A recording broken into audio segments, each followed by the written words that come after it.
Okay, let's see what we're doing as far as channels goes. 10 out of 17. 15 out of 17. 17 out of 17, all channels are healthy. I was really worried after last night because I don't know what happens to me, man. After interviews and shit, I just go into this weird downtime where I'm not thinking about my channel health, man. I need to not play music after it, man. And all I want to do is play music. So stupid. But luckily, I see that I am broadcasting to all channels. I'm very happy to see that. And I want you guys to notice over there in the far top right corner, there's a fan blowing over there. And we've got two fans now. We've got one under the ladder where the camera is. And there's one all the way down there on the other end. And it's keeping a really nice breeze blowing through that. Getting those leaves all moving around and stuff. And you know, it makes the plants happier. They like wind. And they will grow faster and they will grow stronger. They will get more sunlight because of the wind knocking the leaves around. The reason they get more sunlight is because every second a leaf moves out of the way and exposes a leaf underneath. So the leaves are doing this, whereas normally they just sit like this, and this one would be shaded. Well, when the leaves are doing this, both leaves are now getting sunlight. So we're going to see even faster growth now with those fans in there. You guys will see. And if you guys want any indication as to how fast these plants are growing, go back and check us out 3 weeks ago and see where we were and look at what this plant right here is doing. Plant number 1. Which I must say is looking really, really strong right now, man. I haven't been out there, but just pulling up the camera and looking. Can some people still grow 99 plants? Bro, Oak Tree is growing thousands of plants. If you get the license for it, you can do it. You get the acreage, you can grow thousands. As much as you can grow on that fucking property. So he's got, I don't know, he's got like 5 acres developed for growing cannabis or something like that. Bro, I live on 6 acres. I couldn't even imagine if a quarter acre of this was a freaking grow. Let alone what 5 acre grow would look like. Oh my God. Or how you deal with it.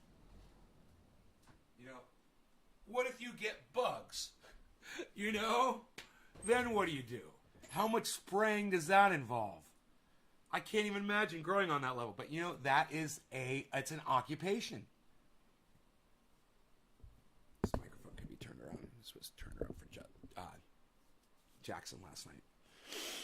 Those of you guys who missed last night's show, we were live, and I went into Jackson Hinkle's show, The Dive. The Dive with Jackson Hinkle. Guys should all go subscribe to his channel. So I saw he went live, and I was like, oh, one of these new podcasters that I like to watch is live. Let's go check out his show. So I go in there, and we're watching. I'm like, I'm going to drop him a fucking $50 super chat. And I gave him a super chat, and I said, I'd love to interview you sometime. And I said, you know, I'm a cannabis-related channel. And he said, sure, man. He's like, oh, can we smoke out? I'm like, what, dude, you smoke cannabis? How cool is this? He's like, hey, man, what about... I'm like, I'm going live right now, bro. I'm live right now. I'm in my live stream. I said, I could pull up a chat room, I said, and we could talk. And I'm like, I'm just thinking about it. I'm just like kind of laughing to myself. And I look back at the screen. And he's like, let's do it. I'm like, what? So we did a whole interview last night, man. And it went really good. You're going to see, you're going to love this guy. You know, he's like if Kyle Kalinske and me were used to clone somebody. And they took his genes and my genes and they put them together in one dude. And then that dude is Justin Hinkle. He's got the fucking radical side. He's got the intelligent side. Notice it's not me. And it's put together. And he's put together, bro. The guy is put together. You guys should check out his show. He makes total sense. Now, I'm sure it won't be long before I find something that I can disagree with him on. But that doesn't matter, man.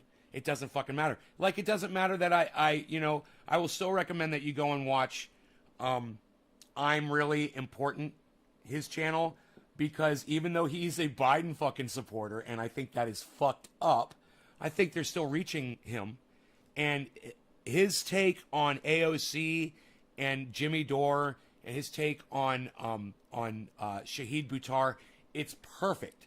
So I can't just, it's just like when I look at Ben Shapiro's stance on guns. And I'm like, it's perfect. You know, I agree with him. So, you know, I find something redeemable in almost everyone. Steven Crowder, Candace Owens, not yet. I'm still looking. Charlie Kirk, not yet. Still looking.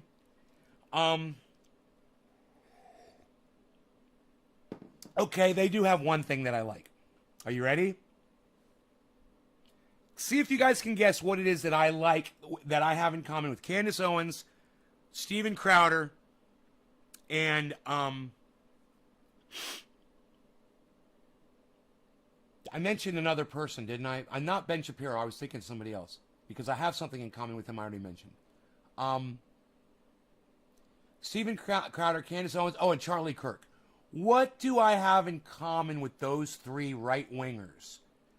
Besides, of course, the fact, you know, I don't know what their stance on guns is, so I'm not even going there with this. So I'm just going to eliminate that right off the bat.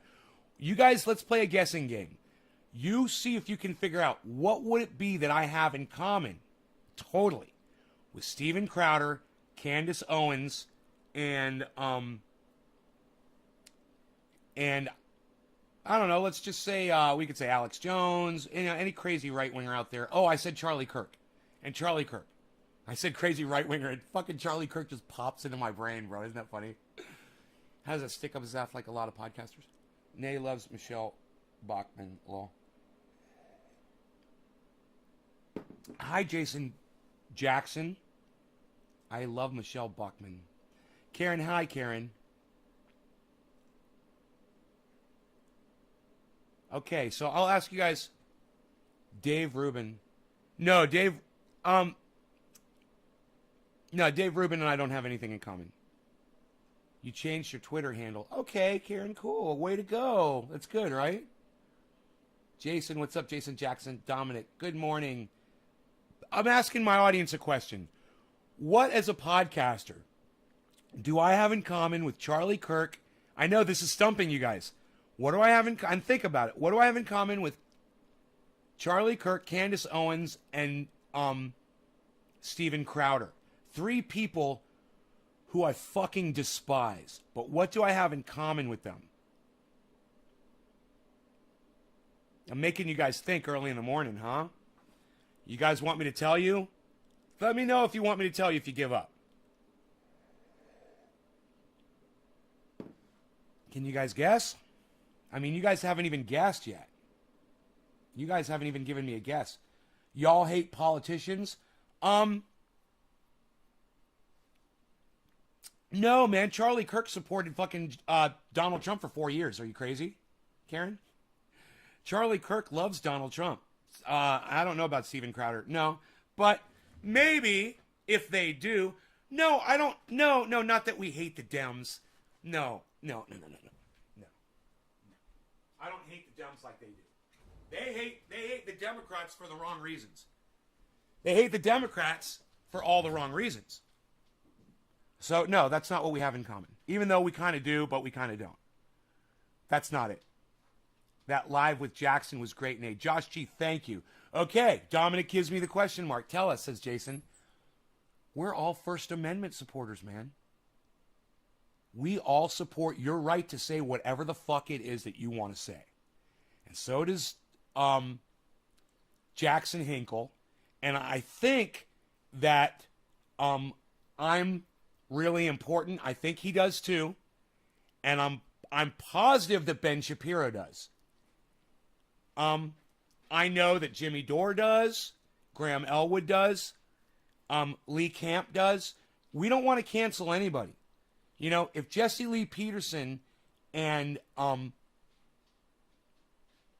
Alex Jones want to get together, you know, and do a whole mini series, you know, that lasts a whole year and talk to their audience about the fact that they've met aliens and that they're in contact with aliens and they're doing alien, you know, summit meetings and whatever. And And of course, we know it's a lie and it's all bullshit.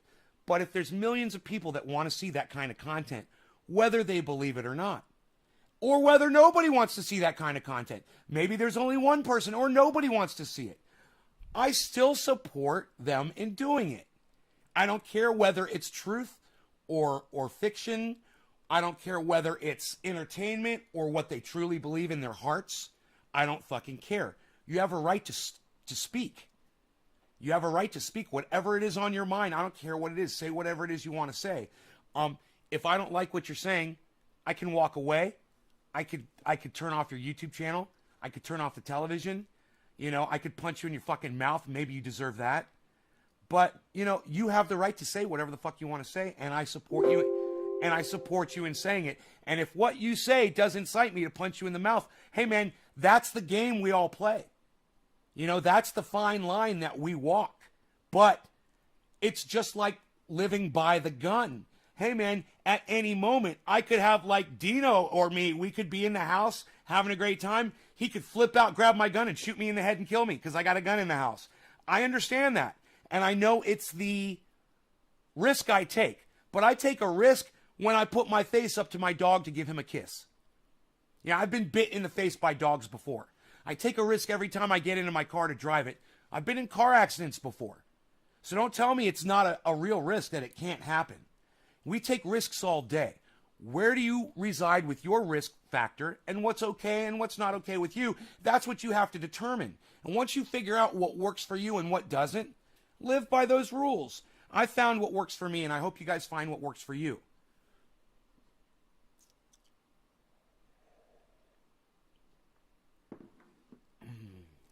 You know?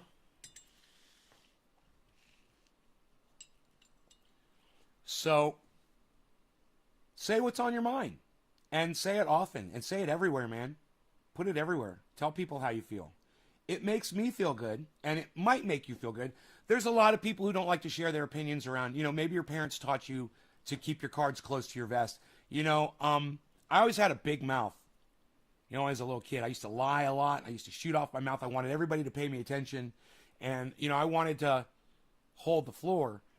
And I found out at a really young age that, you know, people just aren't interested in what you have to say if all you have to say is fucking bullshit. So a lot of people just end up not speaking and not saying anything. Well, listen to people who make sense. You know, that's what worked for me growing up. That's why I do a show. That's why I do a podcast. You might ask yourself, why does this guy do this? I do it, number one, because I love it, man. I love doing this. It's fun. I would have never known about this if it weren't for my friend Cyber Reload that told me what YouTube was. I didn't even know what YouTube was. You know, he fucking told me there's a service and people are putting up videos. I found out. I was like, hey, man, I'm going to try it. I got some videos. Nobody can ever see them. You know, they're on a fucking video camera or on a videotape somewhere. I'm going to put those on the internet and let people see them. This should be fun. Next thing you know, I'm addressing the camera, and then I'm addressing the audience, and then I'm going live. And for years, I was live and lost. And now, I think I've got some direction in my life, and I think I know where I'm headed with this. And I'll tell you right now, there's no secret. I want to help as many people as I can. I want to touch as many lives as I can. I want to change as many lives as I can for the better. I don't care if you know my name or not. I don't care if you know who I am. I know what makes your lives better. It's being able to accept the truth. That's it. I don't care if it's fucking cannabis. I don't care if it's you realizing that politicians are stupid. I don't care if it's you realizing you need to move to higher ground and that the ocean's coming in and that people in Miami are losing habitat. It's an important word you guys need to learn. You know, there's a politician, we're going to shift gears here, in Washington that claims that, you know, no matter what climate does, it's okay because humans are smart and strong enough that we can adapt to the heat. We can adapt to climate change. And, you know, that would be true. Human beings can adapt to heat. We've proven it. You know what I'm sorry, I forgot the word. You know what a nomad is? A Bedouin. You guys know what Bedouins are? That was the name I was trying to think. These are tribes of people to this day that wander the desert. They're gypsies. They have no place that they really call home, so they move. They use all the resources in an area where they are, and then they move on to another place and find another place with resources, and they settle down there for a while, and then they move on. We can live in the desert. We can live with very little water and in excessive heat. We can adapt. But the one thing we cannot adapt to is the loss of habitat. And I know that confuses you guys, so I'll just say it right now. It's the loss of your food. It's you don't have food to eat anymore, then you die. That's what loss of habitat means. No more cows, no more fucking Burger King. Right? No more cornfields, no more cornflakes. Right? No more rice patties, no more Rice Krispies. No more olives trees, no more fucking olive spread for your fucking fancy toast. You know, no more ocean life, no more fancy caviar. And it's the people that are living the wealthiest that have the least clue to what we are headed into. So, this is what I propose for all of you to do, okay? I want you to pretend that you're somebody else for a few minutes, okay? I want you to pretend that you are a Haitian living in Miami, in the United States, and that you've migrated to, years ago, you migrated to Miami, and you moved into Little Haiti. And you're living in Little Haiti on the coast in Miami, and you get a letter from the home that you're renting because, you know, you're not wealthy. You're from fucking Haiti. What do you expect? You know, you didn't have a jump on life like this guy did. So what can you do with that, right? You get a house in America and you can rent it. Great. You get a letter that says your rent's going up 40%. And you look at your finances and you say, I'm not even going to be able to pay my rent, the next month's rent. I'm going to be evicted. That's you. You're Haitian. You're living in Miami. Do you know who's buying your house?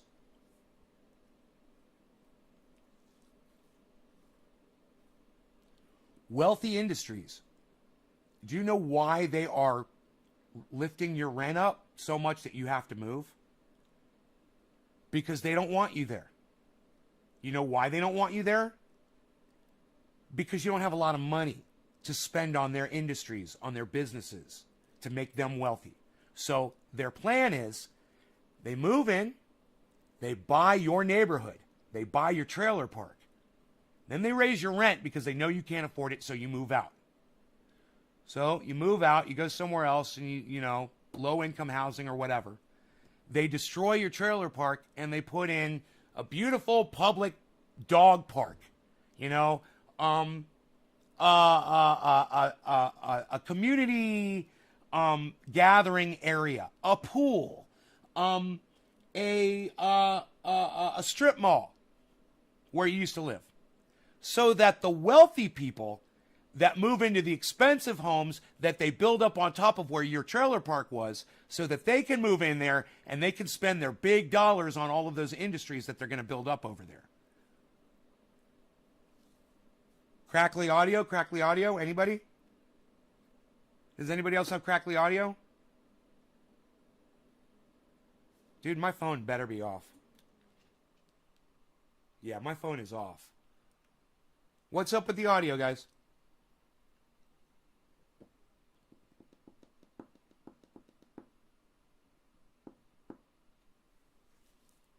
Now, I asked you guys to put yourselves in the shoes of a Haitian person that's living in Miami. Now, you have to move this home that you've secured all these years, and you've lived there for years and years and years, so that wealthy people can move in to your home or into your neighborhood. Is that okay with you? Do you know what's driving that? Climate change. Do you know why?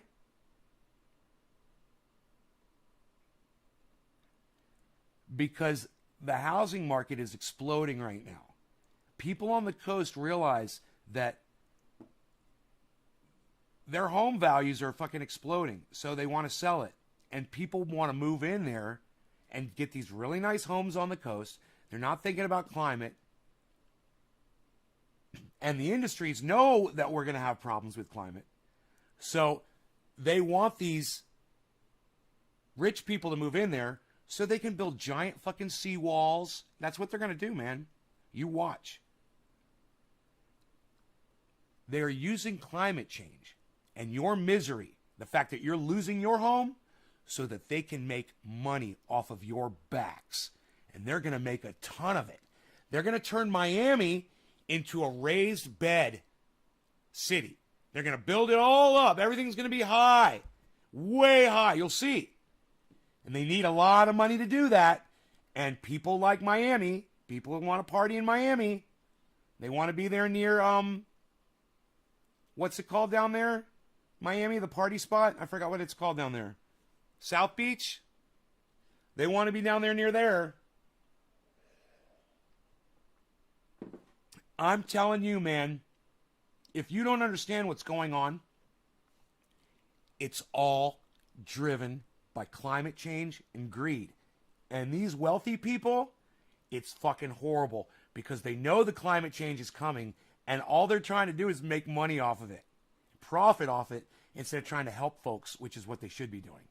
Talking about it, they're keeping it quiet, they're not talking about it, they know what's going on, and they just want the poor people out so they can go in there and build up their fucking, their altitude. They want to raise Florida, they want to raise it up, build the walls, you know, and install pumps, and just, you know, act like as the Titanic is sinking, they're going to be up on the fucking smokestack saying everything's fine up here. Oh, everything's just dandy up here while the whole goddamn ship is sinking. But they want to stand up on top of that high spot and watch everybody else drown. And man, it's fucking sickening. Do you guys all understand that? Does that all make sense to you? Do you understand why climate change and greed is driving the evictions of poor people in Miami? And you guys want to see, I think we should watch something about that. There's a really good documentary. Oops, I just lost my page here. Oh, I can't do that. Okay. There's a really good documentary. I'm going to try to pull it up for you. Let me see if I can find it. They call it Little Haiti. So let me just search Little Haiti and see if I wonder if it'll come up in my library history. I want to thank all of you guys for coming to the show this morning. No, I have not used cannabis yet, but I will soon. And I want you to look at these plants, enjoy how big they're getting. If you have any questions, feel free to ask. You guys want to learn anything about what I do? This documentary is from 2020. This was right when COVID was starting, guys. These people had no idea what was coming. This was they put this out in May of 2020. So they were probably doing this 2019, and there's nobody wearing masks and there's nobody social distancing. So just so you know, this was a little over a year ago probably.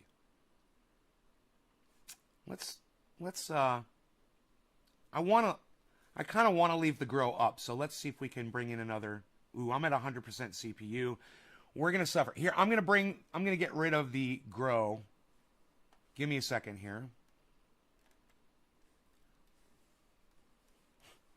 Okay. Oh, there we go. Okay.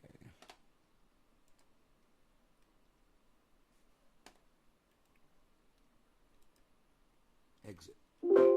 Dude, some engineer, right? It says, I click exit to close. So I have to click a window. It opens a window. There's a drop-down list. I have to select exit. So I click on exit. Then another window pops up. Are you sure? Some engineer figured that out. Some engineer that works for Windows 10 thinks that it's a good idea for me to have to waste my time to turn off software. They think that's a great idea. Hey, man, write it down. I'm just pointing these things out for you every day, how stupid engineers are. I brought that up to Jackson Hinkle last night. I said, do you realize that all engineers today are morons? And he kind of hesitated because you got to think about things I say. Because the things I say sometimes they're not totally true, but they're applicable, and you have to kind of realize where I'm coming from and be like, okay, not all engineers are idiots. Like, for instance, there are engineers that are landing rockets that have taken off. There's engineers that are doing fantastic things.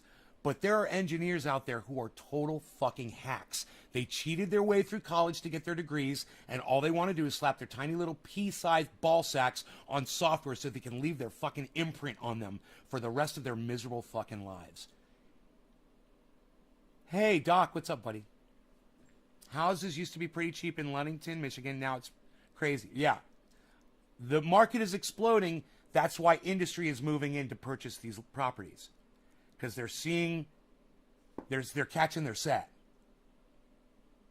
Their waves are coming in. Using climate change to their advantage. Money, money, money, you all. Sounds like Stan Nicholson. Thank you, Stan. Yes.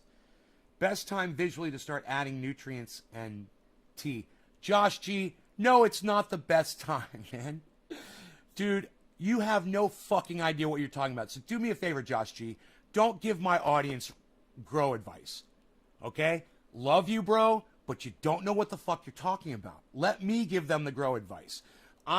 These plants have been getting compost tea since day one.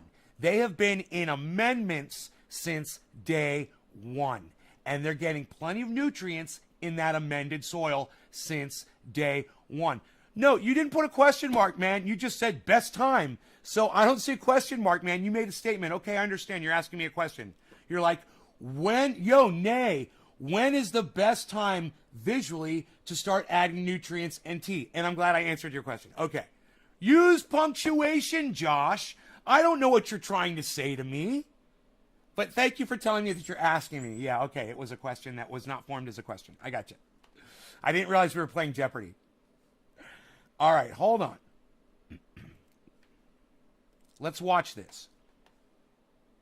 Sea levels are threatening. Hey, Ronnie Hankey, I love you. What's up, buddy? Scientists have developed this simulation showing an extreme scenario where sea levels rise roughly 10 to 12 feet.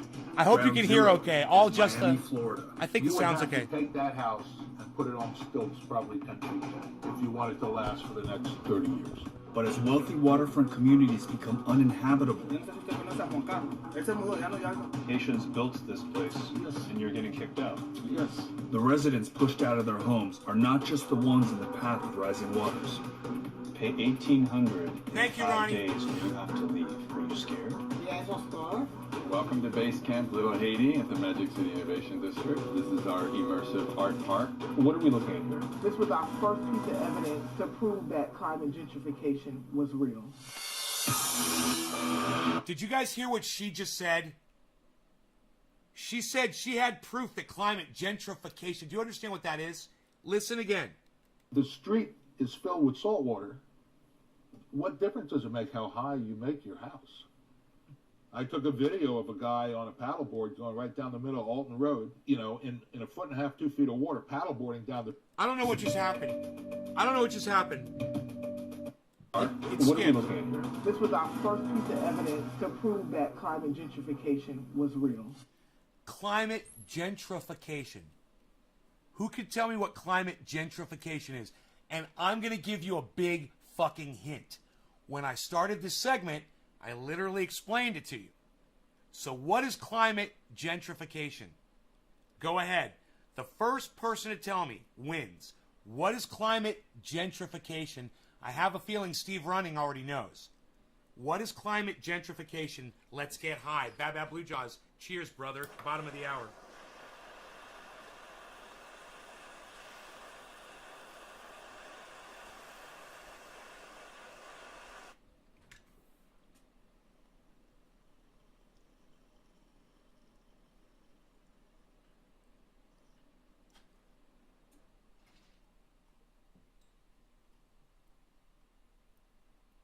A little pre-dab, get my throat ready and my lungs oiled up to get ready for the big dab.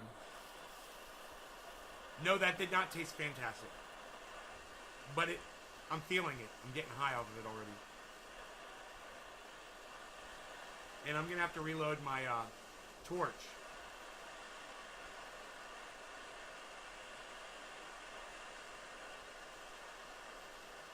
Okay.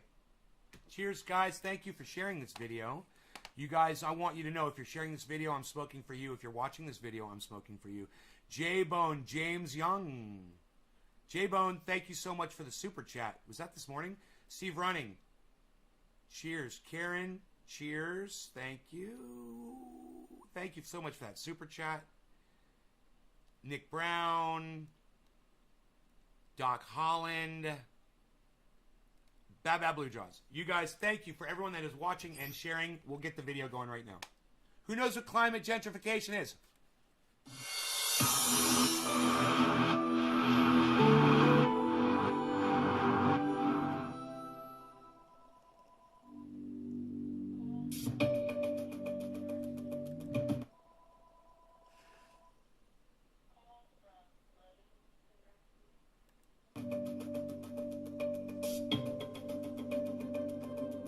Miami, Florida is one of the priciest places to live in the country.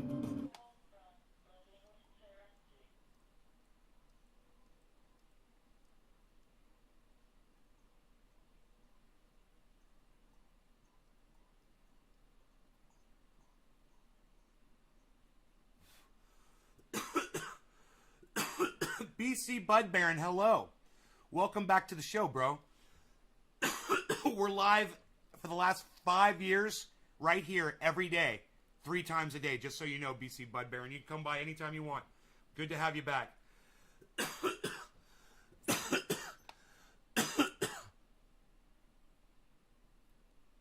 Adding nutrients tea. Bro, I don't recommend that you add nutrients. I recommend that you fucking amend your soil. So the nutrients that you want to give your plant so bad, they should already be in the soil. So the only thing you have to give your plants, really, is compost tea. Get this whole nutrients thing out of your fucking mind. You don't need them. You're being sold a fucking lie. Okay? If you're spending money on nutrients, you're spending money on shit you don't need. If you've got coffee grounds and eggshells, and used rotten vegetables,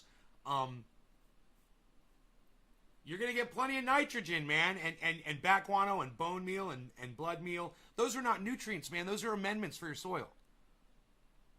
You guys got to get this whole nutrient thing out of your fucking minds, man. Stop with the nutrients. Stop saying nutrients. You need fucking amendments. That's the word. Okay? You awesome. I hate the whole additives that get pushed on you. Right. I mean, I was pushing Remo Newts for the longest time. And then I fucking realized, a couple years, I didn't use any nutrients. I used a little bit of fish emulsion, man. Some fish fertilizer. Just, that's it. The whole nutrients thing, you don't need it. And you'll have beautiful... Bro, let me tell you a little secret, man. I smoked some great bud. It wasn't the thickest bud. It wasn't the nuggiest, of course, but it was good. It was really good. Mark grew it. And you know what he fed his plants? Water. That's it. I was like, dude, you only gave these water? He's like, that's the only thing I gave him. I put them in soil, and I gave them water. I'm like, I can't fucking believe this. He only gave them water. He didn't even use fucking compost tea. But I'm here to tell you, if you use the right kind of soil, then your plants are getting, what they need on day one. You don't have to worry about what the plant looks like when you could start putting the poison shit in there, the shit that you have to flush out for the last 2 weeks. Hey, man, why do you think you have to flush nutrients out of your plants, guys? Think about it. Hey, man, make sure you take the shit all out of your plants before you try to smoke it. There's a reason for that. Fuck that shit. But sitting so close to sea level, it's also one of Welcome to flushless growing in the garden, guys. the first cities, some scientists say, expected to lose some of its most valuable real estate to rising waters. Today, UN scientists released their most alarming report yet on climate change. This is a satellite image of Miami Beach. Let's do another dab. I don't remember the last have one. Developed Cheers. a simulation showing an extreme scenario where sea levels rise roughly 10 to 12 whole industry feet is a scam, by the yes. year 2100. As of 2019, Miami already... Bro, when I first moved to California, Dino brought me over to his house. I went over and I looked at his. Yeah, I did a dab, obviously. Look at all that. I looked at all of his nutrients. He had thousands of dollars of nutrients, guys. I am not kidding. He had thousands of dollars of nutrients. But the thing about Dino was he worked for a dispensary, so people were always giving him free samples. If somebody wanted to own all the shit that Dino had, it would have cost them thousands of dollars. Dude, that shit just ain't worth it, man. You don't need that. Already has We learn as we grow, we 120,000 learn. properties at risk. And both Florida state government and the city of Miami have invested millions of dollars into Cheers, pumps, everybody. raising streets and sidewalks, and other reinforcements to try to keep the waters at bay. But for some in this area, the solution is settling on higher ground. The water has come up here in the past, let's see, in the past 20 years, it's come up 6 to 8 inches. Actually come up and permanently 6 to 8 inches higher. Dan Kipnis is a former Miami resident turned climate change activist. This is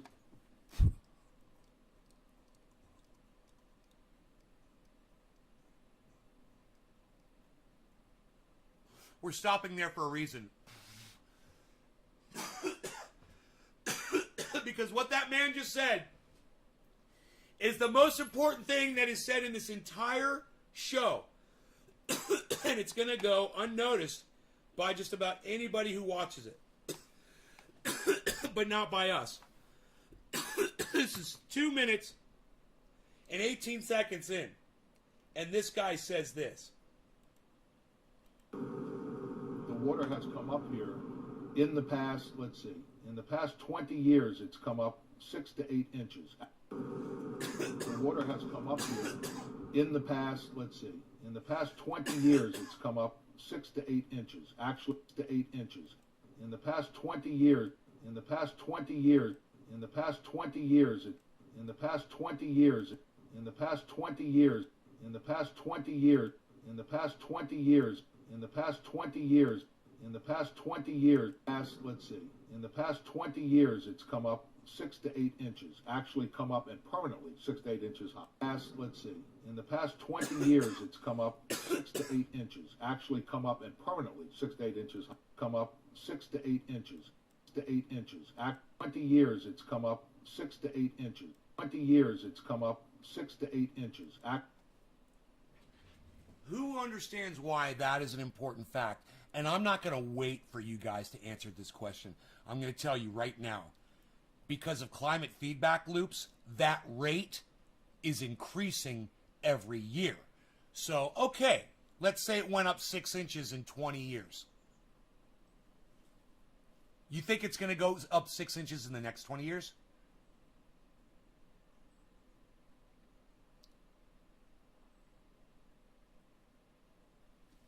Of course not. Why? Climate feedback loops. Why? Because all of these systems, different systems that we have on the planet, they're feeding into each other and making each other more powerful and accelerating the rate at which the sea level rises.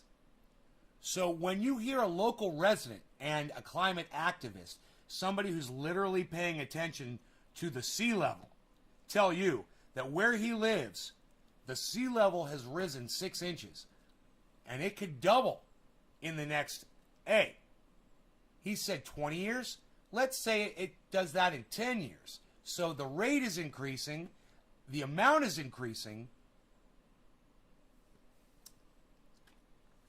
The more that the salt water encroaches on the land, okay, check this out. It kills off vegetation that can't live in salt water, right? When that vegetation dies, the roots die. When the roots die, the habitat that it's supporting, the ground underneath them, it starts to erode under the ocean levels that are rising, right? All of that shit that's in the ground, whatever it is, it goes out into the ocean, and silt and shit like that, fucking poisoning the ocean. And guess what? The sea level rises even higher. So these things are feeding off each other right there. As the ocean comes in, this sediment goes out in the ocean. As the sediment goes out in the ocean rises. As the ocean rises higher, it kills more plants. As those plants die, the sediment underneath goes out in the ocean, putting more what? More mass into the water. Because it's eroding into the water. The sea level's going to rise more. As it rises more, it erodes more land. This speeds up. And this is what's going on. And that's just one climate feedback loop out of over 60 that Dr. Guy McPherson has already identified. And you guys can check him out on naturebatslast.com. Naturebatslast. Very important that you guys latch on to just this one concept. In fact, if it weren't for the lives that were being wrecked in Miami, I would say we could stop watching right now. But it's very important. Let me explain something to you, okay? In my recording studio that I used to run, I did sessions with some Haitian bands. And they are some of the nicest, loving, giving, caring, colorful, musical people I've ever had the pleasure of being around. I've traveled around the world a little bit, and I got to tell you, Haitians are amazing people.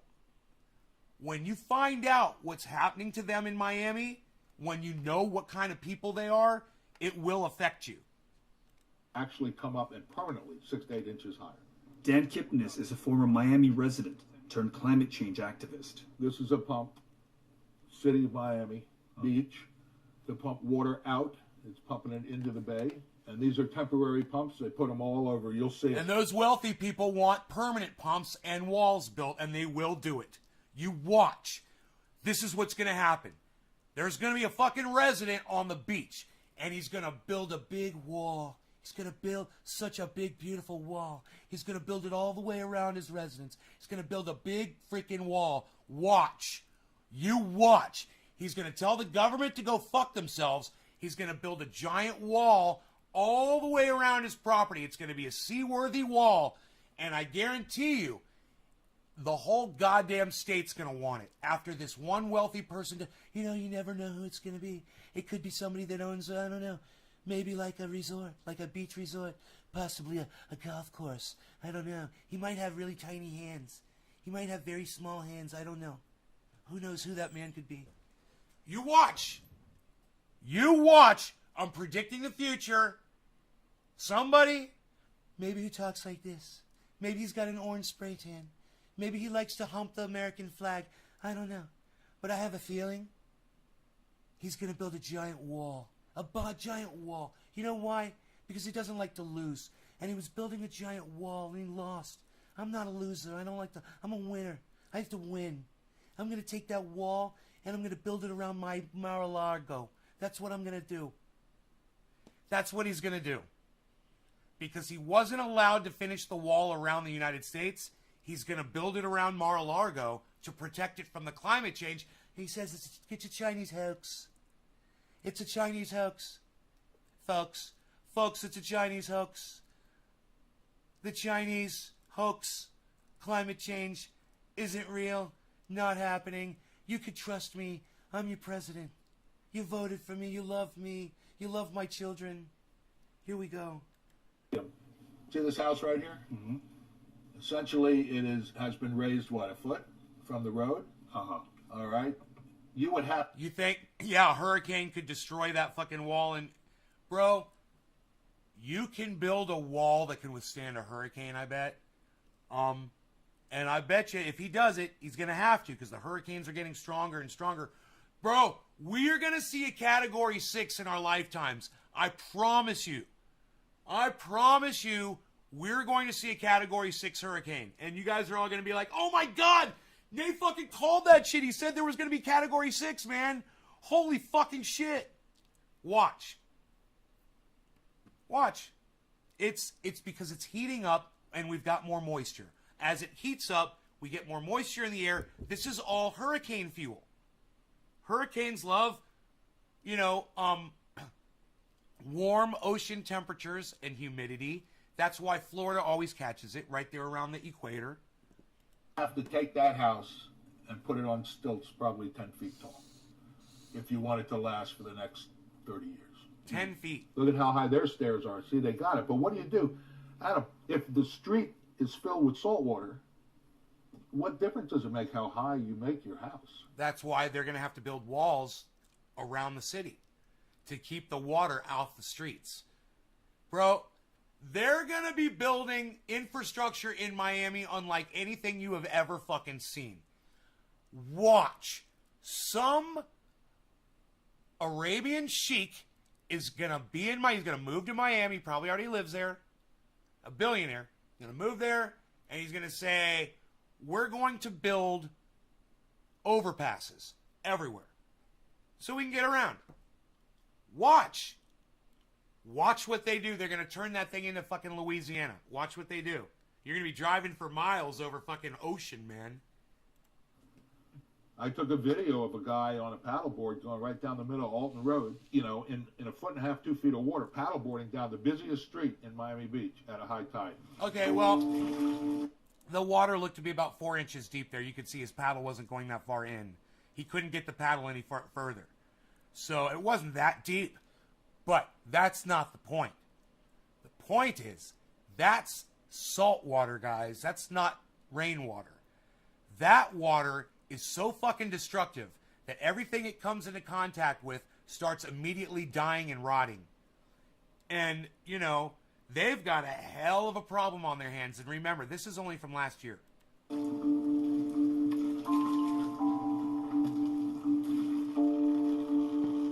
All right, I love you guys. I love all you guys. Thank you so much for tuning in. Cheers. That, you know, across the city, we're seeing these rental pumps. That screams emergency. Absolutely, and it is all over the city. Obviously, some people are starting to feel that they need to be getting out of here. There's 1,200 houses in our zip code, and 350 of them are for sale. Okay? Because the more this keeps going on, the harder it is to sell property. Across the U.S., home values on the coast are starting to sink, decreasing nearly 7% Right, Baba? since Right? 2017. Say hello to my little In friend. Miami, many of the city's poorest residents live further inland, and in those areas, the cost of living is on the rise.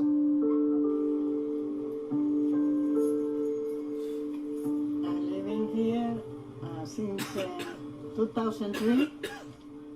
Estos son haitianos. He's a friend. He's from Nicaragua. Okay. You got Mexicans, Nicaraguans, you've got Haitians, Mucha gente que tiene miedo de las cámaras. Alba Hernandez lives in this Cubans. mobile home park, about 2.5 miles from Miami's coast. For those living on a low or fixed Puerto income, Ricans. mobile homes are often the last option for keeping a roof over their heads.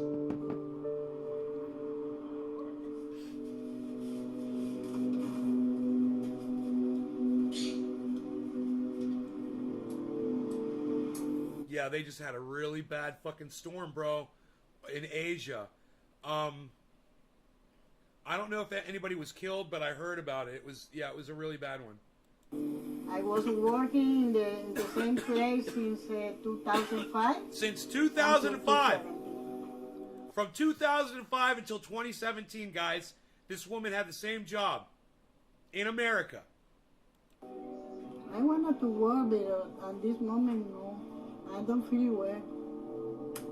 High sugar, high pressure. You know, this woman is being murdered by big poison. Look at her belly fat. Okay? If you just look at her body, and you guys need to realize this, man, this is not her fault. We have been fat shaming ourselves for fucking years, and it's not her fault. It is in everything. The sugar is everywhere. And it's not the sugar that makes you fat like that, but it's the sugar that triggers your body to make you fat like that. It's an insidious process that goes inside your body. You are programming your body to store fat when you eat sugar. I swear to you guys, if you will just listen to me, I've only been doing this for like fucking 10 days. 10 fucking days. All right? 10 days. You guys know me. You guys know what I look like. Man, I'm telling you, fucking 10 days, and you're going to see this is all going to fucking disappear eventually. None of this is going to be there. But as of right now, this is just from stopping eating sugar. And, you know, doing my fuck yes on what? Working on that, what? And doing my little chair exercises and hiking up and down my fucking mountain. You gotta stop eating sugar. This will fucking kill you. Your liver is being destroyed when your body looks like that. If your body looks like that, you got to stop eating sugar. You need to stop eating all of it. Now, I stopped eating all of it as much as I could. And I found that even though I told myself I was going to stop eating all of it, I was still fucking, it was still getting into my body. And it was because I was eating things that had sugar in it that I had bought, that I wasn't going to throw away, that I didn't realize that they were fucking literally loaded with sugar even when I bought them. You know, I didn't even think about it. I got orange chicken thinking, hey man, yeah, whatever. No. It was horrible. And I was so upset because I didn't think to fucking drain the sauce off of it at least. I left the sauce at the bottom, but I ate a lot of sugar that day. And so it took me a little bit more longer. It took me a little while longer to purge what was in my body because I was still putting some in. And then once I've really cut it out, and man, let me tell you something. I was so addicted to going to the refrigerator and grabbing either a sugary iced tea or an orange juice. It didn't matter. If I was out of iced tea, I was fine with orange juice because it was the exact same sugar content. You guys are like, a lot of you will sit in my live stream when I'm doing this and you'll say, oh, just processed sugar. And I'm like, no, man, you eat enough fruit, your body will store fat just like that. It's the sugar, and I don't care what the source of your fucking sugar is. There's no such thing as good sugar. You cut it all out of your body completely. And then you know what? You'll notice the change.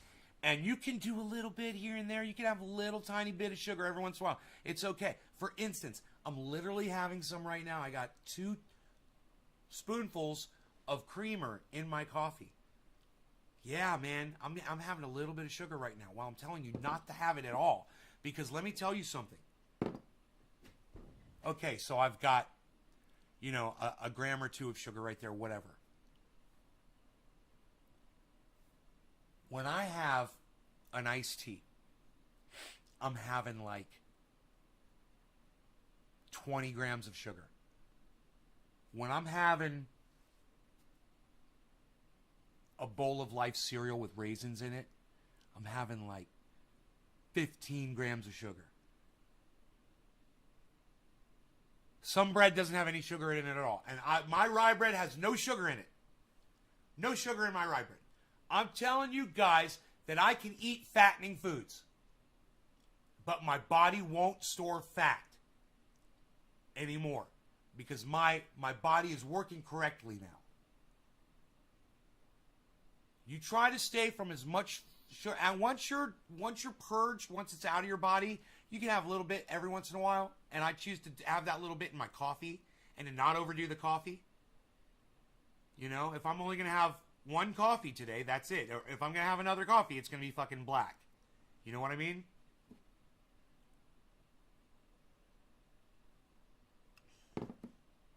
The beautiful thing about the coffee that I'm drinking right now is it doesn't taste sweet. It's so bad, this fucking pumpkin spice coffee, it's so bad that literally 2 tablespoons of the cold creamer that I put in there, it doesn't make it sweet. It just doesn't make it bitter anymore. So I'm not satisfying a craving for sugar anymore. Now, last night, I had a craving. I was sitting here, finished up the show, I was really high, and I kept thinking about the ice cream that's in my freezer. So then I went over to my cupboard and I opened it because I was thinking about the Life cereal. And then I closed the cupboard. I came back over and I sat down. And I was thinking about, for some reason, I got back up and I looked at the cupboard and I thought about the Oreo cookies. And so the weirdest thing happened to me when I thought about the Oreo cookies last night. As soon as the Oreo cookie popped into my mind, I thought about fats and oils and toxins, greasy toxins from the Oreo cookie sliding down my throat. Like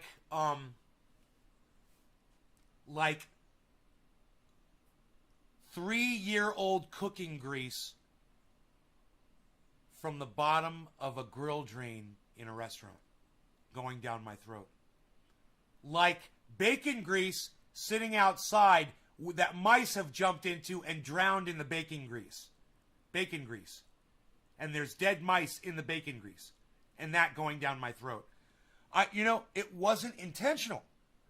But my brain interpreted an Oreo cookie to be just that. And it just happened. And I walked away. I had a glass of water.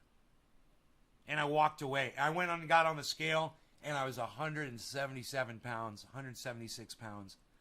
I was like, holy shit, man. I was like, I'm fine, man. I went to sleep. It was midnight.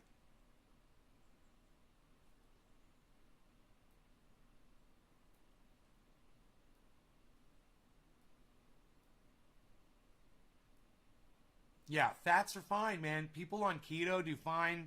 People that do Atkins, I did Atkins. You're eating fats. Yeah, man, an Oreo cookie, bro. Man, I'm giving away all my sweets to Mark and anybody else who will take it.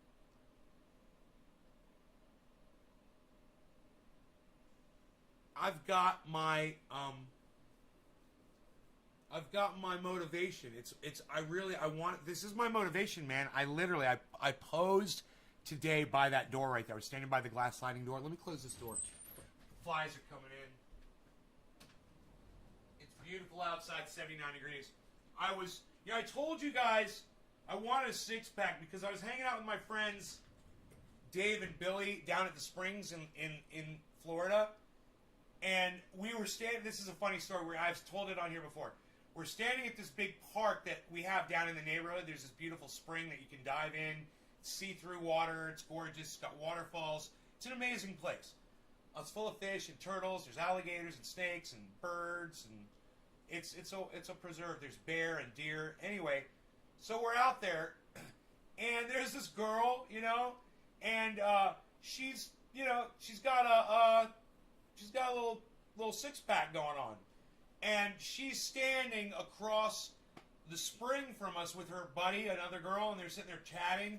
And this girl's standing there with her, in just her bikini. But I gotta move my chair just so I can do this. I need so much room to stand like she's standing. She's literally standing like this. I hope you can see how my feet are planted. My feet are like, the one foot is pointed this way, and this foot is pointed at 2:30 o'clock. So, noon and 2:30 o'clock.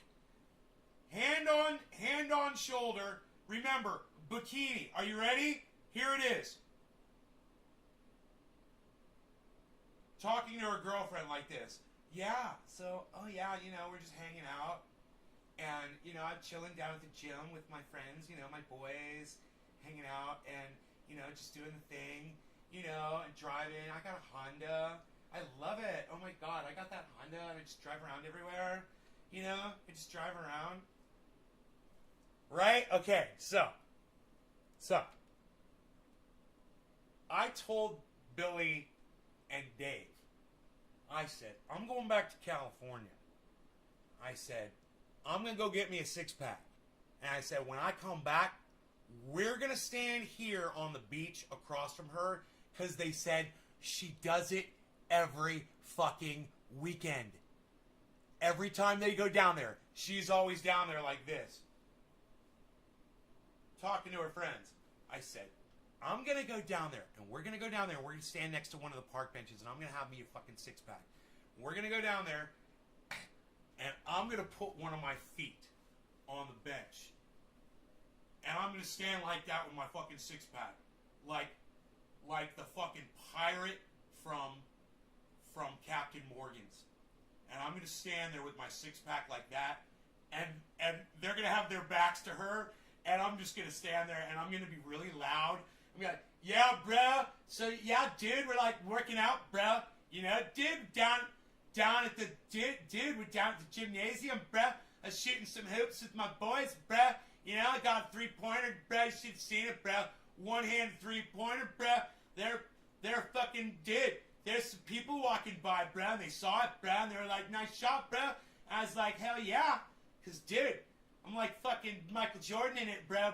You know what I mean? Dude, I'm like out there, bro. You know, I'm going to like yell and shit. I'm going to do one of my voices. And we're going to do it all day. And I said, it's going to be the funnest thing I've ever done in my entire life. Because it's going to be the longest joke. It's going to be the longest joke with the most involved. I literally have to get a six-pack in order to do this. I have to work harder so I get a six-pack. You know, I have to be able to put my hands on this chair and lift my legs up straight. You know? I'm working for that. I want to do that so much. Ugh. But every time I try to do that, I want to do it. I don't want to fucking hurt myself. But I want it so bad, man. I want to be able to straighten my legs and be able to do this. And have my legs totally fine. No knees. Straight out. Toes pointed. And fucking just... You know who I saw do that shit?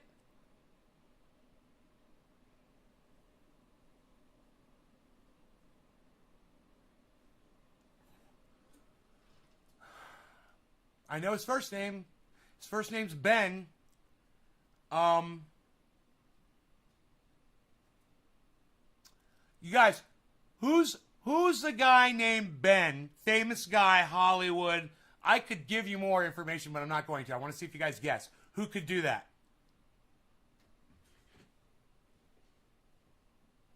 I love it when we play guessing games.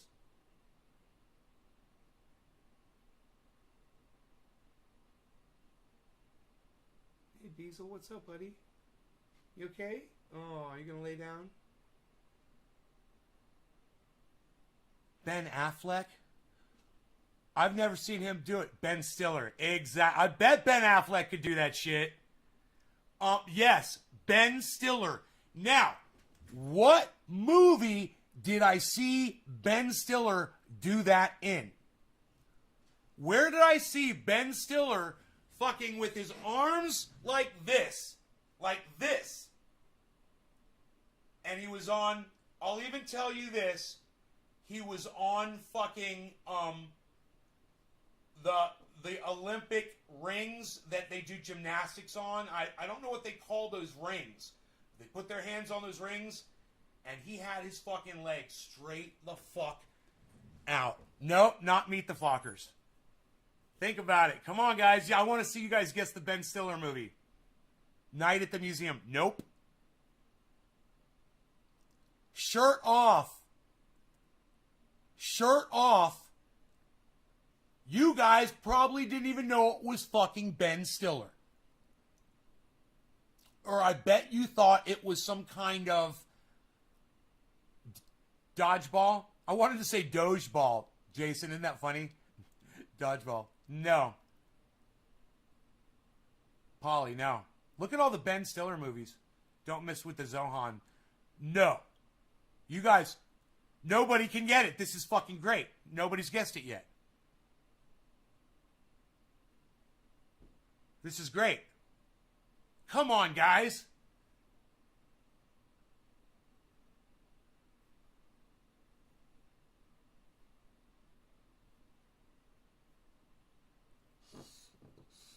I was inspired. Something about Mary. No. I was so inspired when I saw that Ben Stiller could do that. I was like, Ben Stiller can he can do that shit like an Olympic gold medalist fucking athlete, like a gymnast. I was like, Ben Stiller's a fucking gymnast? Your dialogue to promote cannabis. How soon?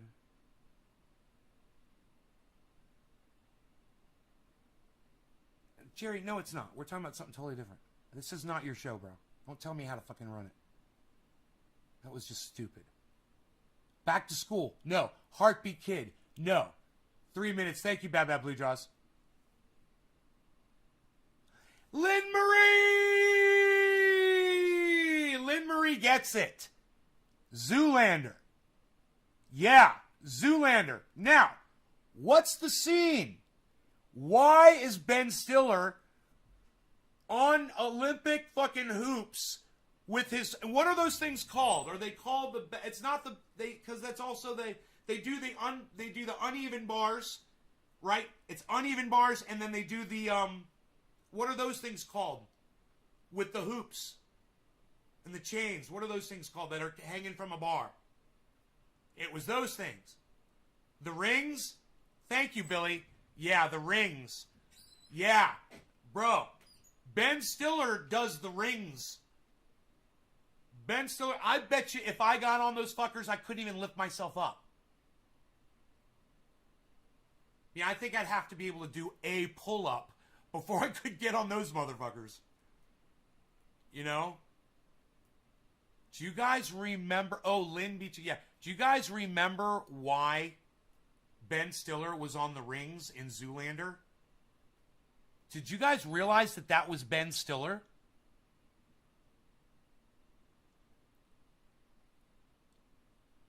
He's fucking pretty sick ripped, man. If you've seen... It's really, really easy to see in... whatchamacallit?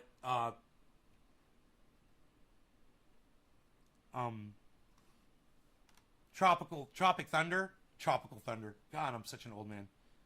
Tropic Thunder, man.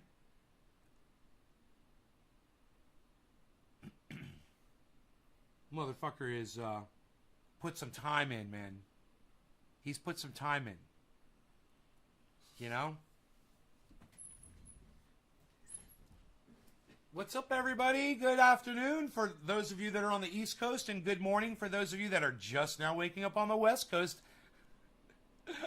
Because you know you guys wake up late over here. What? I thought it was a body double. Yeah, man, that was fucking Ben Stiller. You know, this was before they had the kind of CGI where they could really put somebody's face on somebody's body that was moving around and look realistic. They didn't have that back then. You know? Not like at that. That was fucking Ben Stiller on the goddamn rings. He's amazing. I bet you could probably Google Ben Stiller doing gymnastics. There's probably a fucking YouTube video of him doing it. You know, just legit. I had to drink a 6 pill in the morning, 6 pill in the afternoon. You guys, I'm going to trim my nose hairs. It's going to take me 1 second. I'll be right back. A mobile home, but rents the land underneath it. The previous landlord kept rent increases low, but in 2018, a new owner, Miami Soar Management Corp., bought the property, and the rent suddenly shot up. What were you paying for rent? We paid $245 before. Every year, they put a $50 every year. And then they put a $200 suddenly. That's a lot of money. A lot of people came to pay that. Like me, I came to pay $700 because I am not working. I am retired. From 2003 to 2018, Hernandez's rent rose from $245 to $500 per month. But then her new landlord raised the rent to $735 a month, a 47% per month increase in under 1 year. Well, we got wind that last year the rents had significantly been increased. Some people had less than a week of notification. Sajin Talui is an activist advocating for residents struggling to afford the rent increases at the Soar Mobile Home Park. What was the new owner's reasoning for going from $500 to $700-800?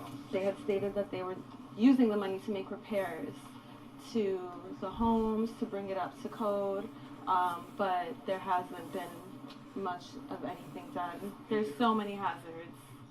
You see the open pipes, broken cement. I mean, if you have kids, they can't even walk around and play here.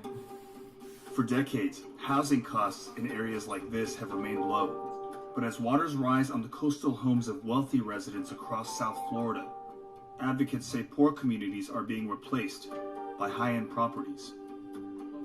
What is the state of affairs for people who are living in mobile home parks now in Miami, in Greater Miami?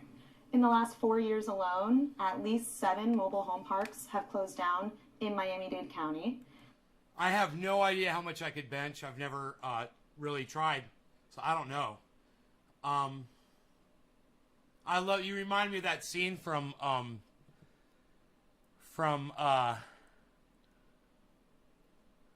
that Robin Williams movie.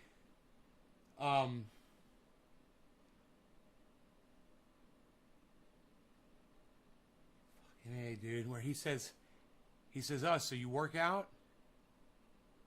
He's like, you look like you've been working out? He's like, yeah, I work out. I fucking bench 100, 180 or something like that. He's like, good for you, man. He's like, that's healthy. He's like, do you work out? He's like, yeah, man, I work out. He's like, how much do you bench? He's like, 230, I think he says. And the guy just fucking shuts the fuck up. And it's so funny, man. It's like so intimidated by that. It's God, it's like right here, man. Man, I can't believe it's the most famous movie of all time. Robin Williams, he's a fucking psychiatrist, psychologist trying to help. He's a counselor, you know, he's trying to help that fucking kid who's troubled, fucking super intelligent kid, man. What the fuck? Why can't I remember the name of the goddamn movie? That is crazy. It's a great fucking movie, man. Why can't I remember it? There used to be 60 parks in 2015. Now it's down. Dude, Dead Poet Society?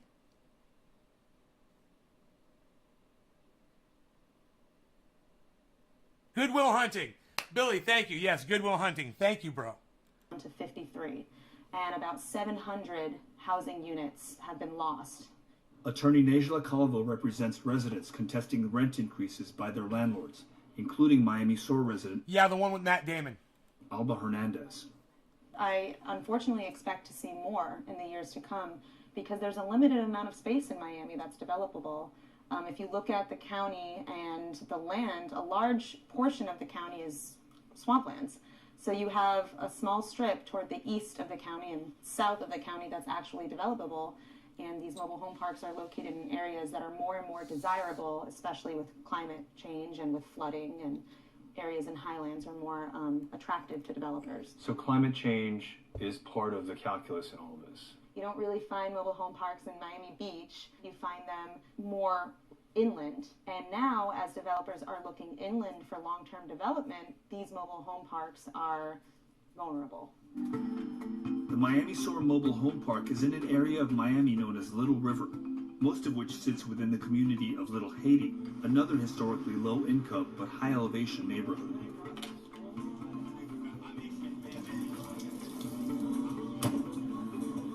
Thank you, sir. Awesome. Oh, you weren't kidding. That is cold. Oh, this is great. Little Haiti began to take root about 50 years ago, when Haitians fleeing the brutal dictatorship of Jean-Claude Duvalier found refuge in this area.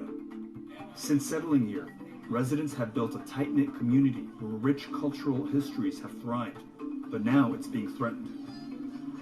Little Haiti really is a world unto itself. It's a small area within Miami, but it feels like a completely different place. Just off in the distance, you can see the skyscrapers, the high-rises. The specter of change and development is always looming large, in part because on this side here, like literally a block away, you've got this massive development that's going to go up in the coming years. Miami is culture, an amalgamation of the Caribbean and Latin America.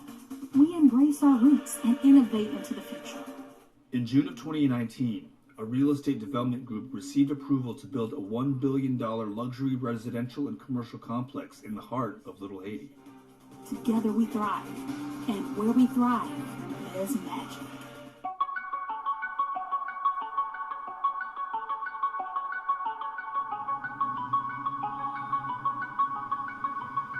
So that sign right there, magic. And you know, the federal government does nothing to step in and stop any of this. They just sit back and watch it happen. They facilitate it.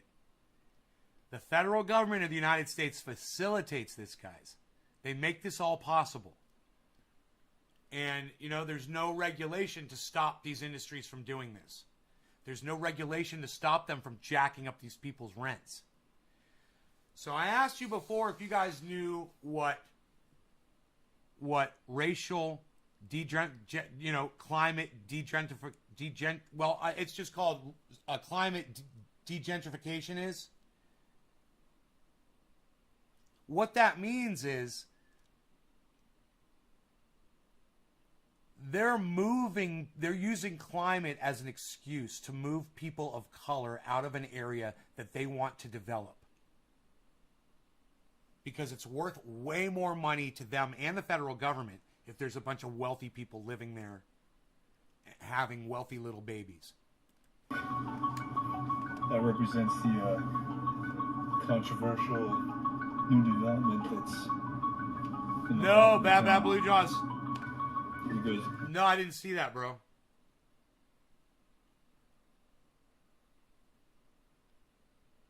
we go from these murals welcoming people to Little Haiti to Innovation District, Arts, Entertainment, Tech, and Sustainability. So welcome to Base Camp Little Haiti at the Magic City Innovation District. This is our immersive art park that's open Thursday through Sunday. Open to the community, no charge. We have food trucks, we have vendors here, we have a stage for live music. We've got immersive art sculptures here. So what was this before Base Camp? This was a trailer park for over 110 years. We're actually only the second owner of the property. Feels very Burning Man. It feels very Burning Man. The mobile home. You guys realize that? You look how proud of this. Look, it's a fucking empty lot now. This guy's all proud of himself for kicking out a mobile home park with 50 residents. Park where Magic City's lot currently stands used to house nearly 40 working class families who have My bad, 40. since had to relocate. When you talk about technology and innovation, what I visualize is very, very different than the Little Haiti that I see here today. How do you enter a neighborhood, integrate into the neighborhood, without completely transforming it radically? So I think that's the opportunity that presents itself, and I think it's really this. That's the opera. I want you guys to hear this fucking greedy motherfucker say that. Radically. So I think that's the opportunity that present. So I think that's the opportunity. So I think that's the opportunity. So I think that's the opportunity. So I think that's the opportunity. And that's really all you have to know about him. Because that's all he's about. And that's why he's there. He's using these people's misery to put money in his own fucking pot. Look at these beautiful little tripods with his beautiful little plans behind him and his beautiful little office space. His beautiful, comfortable, air-conditioned high-rise probably. Where he's talking about degentrifying Miami. And he's proud of himself. This motherfucker is a monster. And he doesn't think that he's part of the problem. He thinks the opportunity is here. How dare you question me because I'm just doing America. You know, I'm just being a capitalist. That presents itself. Yay, capitalism. Yay. Yay. No regulation, libertarians. Yay. The market will dictate, right, libertarians? Yay. Yeah. Yeah, let's do that. And I think it's really this marriage between, you know, bringing in innovation and celebrating the culture that's here and really promoting it. And I think if you even look at the name, it's Magic City Innovation District Little Haiti. So from the marketing standpoint, and from the marketing standpoint, for the wealthy people, creating a sense of pride among the community in terms of our design. No, man, it's fucking Little Haiti, bro. It's Little Haiti. You know, you created all of this bullshit. We're creating Magic City. It sounds like fucking some Disney World bullshit. Here and really promoting it. And I think If you even look at the name, it's Magic City Innovation District Little Haiti. So from the Magic City Innovation District. It sounds industrial. Oh, but we're going to put Little Haiti at the end because, hey, we love you. And this is, we're taking our, did he say industrial district? What did he say? City Innovation District Little Haiti. Innovation. Innovation, which means industrial. Innovation District. So from the marketing standpoint and creating a sense of pride among the community. You know, with 2 words, we're going to put 2 words in the name. So that's how we're gonna cater to the residents that we're kicking out of their homes, that we're evicting, that we're raising their rents 40%. This fucking monster right here, this fucking piece of shit right here.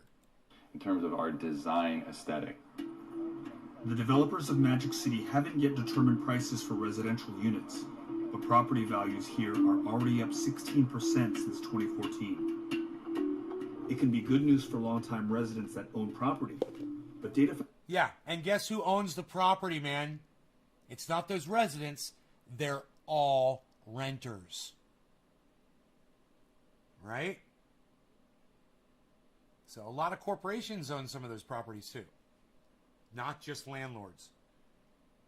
Some of those are owned by realty agencies. They're owned by large businesses with holdings, and properties or some rental properties are sometimes their holdings, managed by management companies for them. Let me see what this phone call is really quick.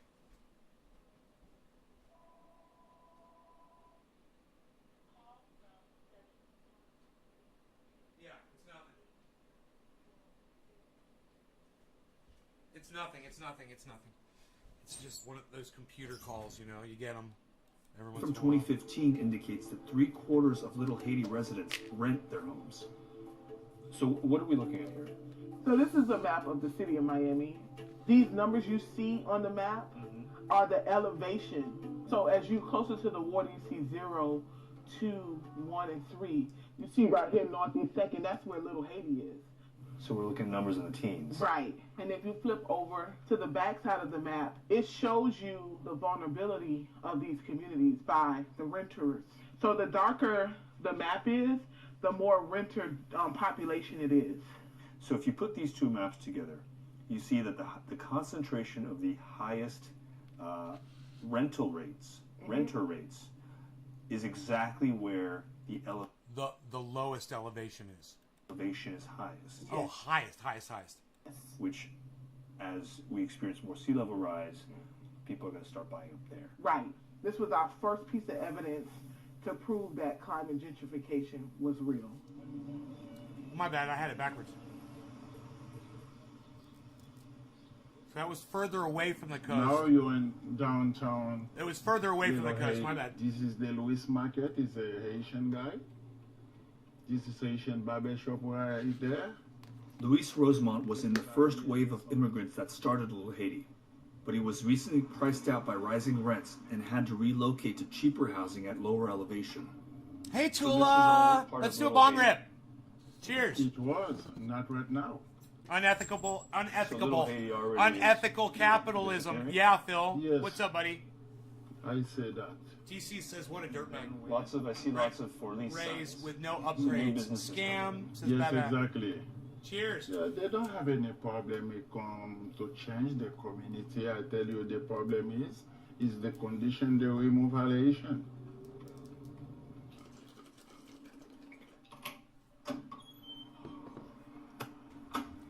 Oh wow, this is all you. That's my paradise. Oh, this is awesome.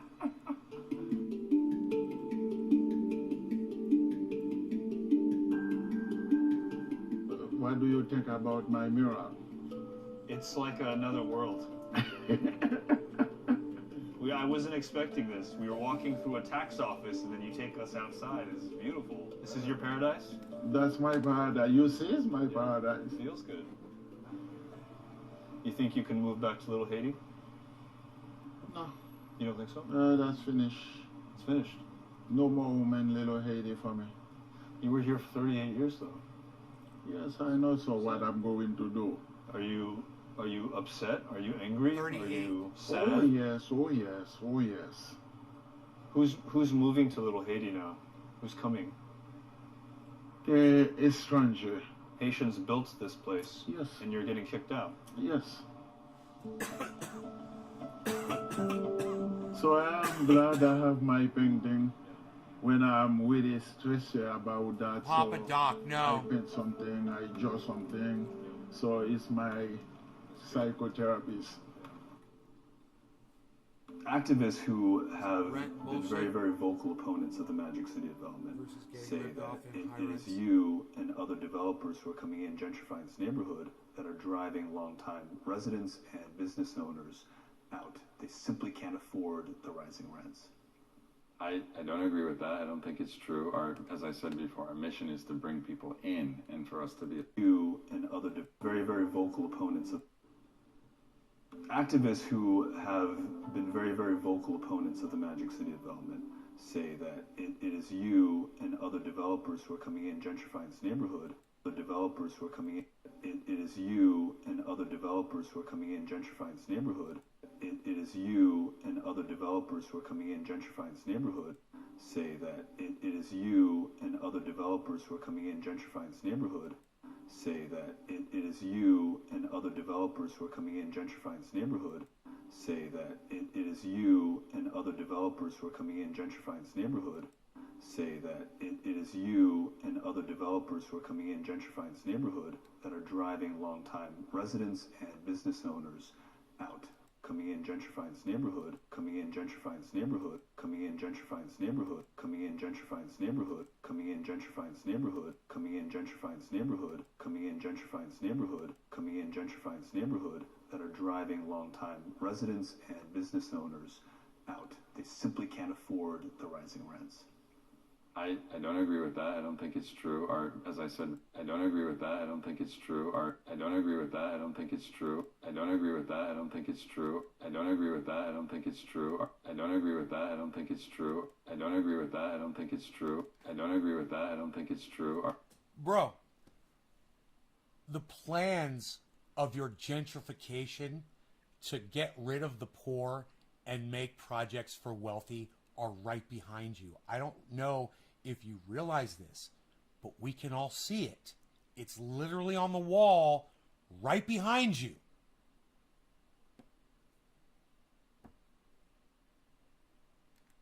As I said before, our mission is to bring people in and for us to be a source of pride within the community and to really celebrate Little Haiti. Yeah, by putting the name Little Haiti in our rich village.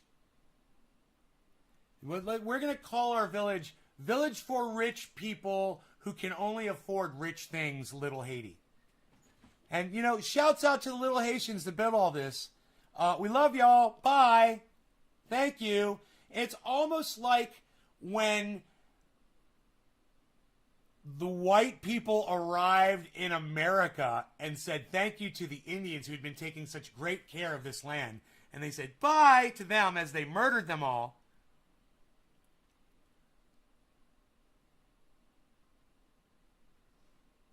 And worse, and then lied about it up until still to this day. They're doing the same fucking thing. Bye. And the truth is a lot of these residents were moving out even before I came into this community. So there haven't been any new buildings built here. So I think, again, our mission is to revitalize in a very responsible, inclusive, regenerative way. So I think we have the opportunity to help actually do the opposite and do something really positive for this community. That said, I think around the country and around the world, real estate prices are rising naturally. I wish I was that powerful. I don't have that control over that. That's happening because people are moving into cities. He wishes he was powerful enough to make the prices rise. And look at the way he laughs when he says it. Hey, Mr. Mayor. Hey, Adam. Hi, Adam. Community. That said, I think around the country and around the world, real estate prices are rising naturally. I wish I was that powerful. Are rising naturally. I wish I was that powerful. Are rising naturally. I wish I was that powerful. World, real estate prices are rising naturally. I wish I was that powerful. I don't are rising naturally. I wish I was that powerful. Naturally. I wish I was that powerful. I wish I was that powerful. I wish I was that powerful. I wish I was that powerful. I wish I was that powerful. I wish I was that powerful. That is a natural, uncontrollable response right there. He cannot, he's naturally smiling. He is literally that greedy that he couldn't control his natural greedy smile. To say that he really wishes he was so powerful that he could raise the rates and the prices of everyone's homes. And he wishes he could do that. He wishes he was that powerful. Is that what you would do with all your power, bro?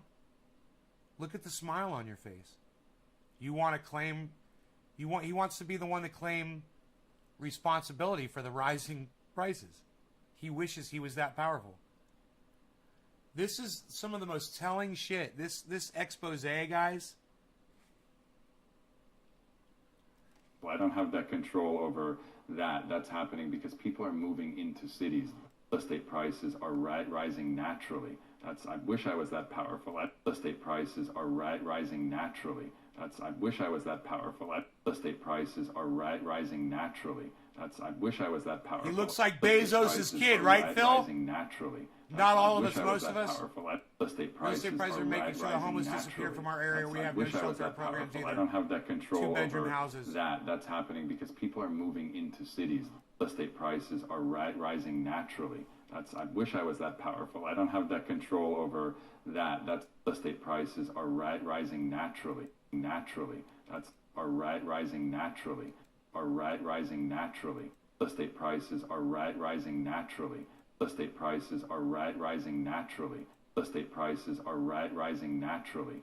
World, real estate prices are rising naturally. Real estate prices are rising naturally. I wish I was that powerful. Real estate prices are rising naturally. I wish I was that powerful. Real estate prices are rising naturally. I wish I was that powerful. He says he wishes that powerful, and you know what? It's fucking funny. Is while he's literally going in there and making real estate prices rise, that's what he's doing. He's going in there and improving the real estate to make it worth more money. He's literally doing that. He is that powerful. He's one of the people doing it. He is that powerful. That is exactly what he is doing. He is so exposing himself with that stupid toothy Joker grin on his face right now.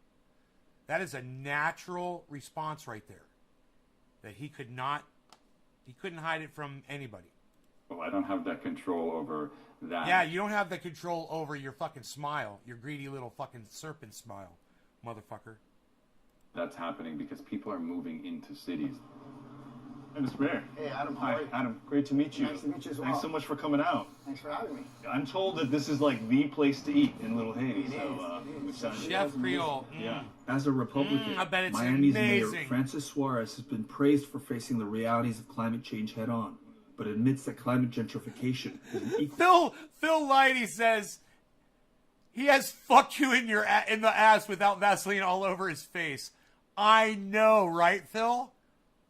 Look at his head shake, right? Naturally. I know, right? Naturally, DC. We've been seeing this push out in the Midwest since the 1890s. He has... Okay, look at Chinatown. They forced out thousands with no problem and still raising rates right now. Equally unstoppable force.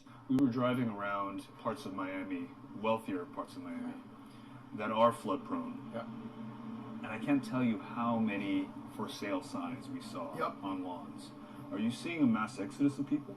No, what we're seeing is a baby boomer generation that is basically deciding that they, rather than deal with a resiliency issue maybe on an individual homeowner level, they want to live in a condo in something that has generated power, where the homeowners association, the condo association is going to deal with the climatic issues that's built at a higher elevation. And then also what we do are trying to protect against is climate gentrification.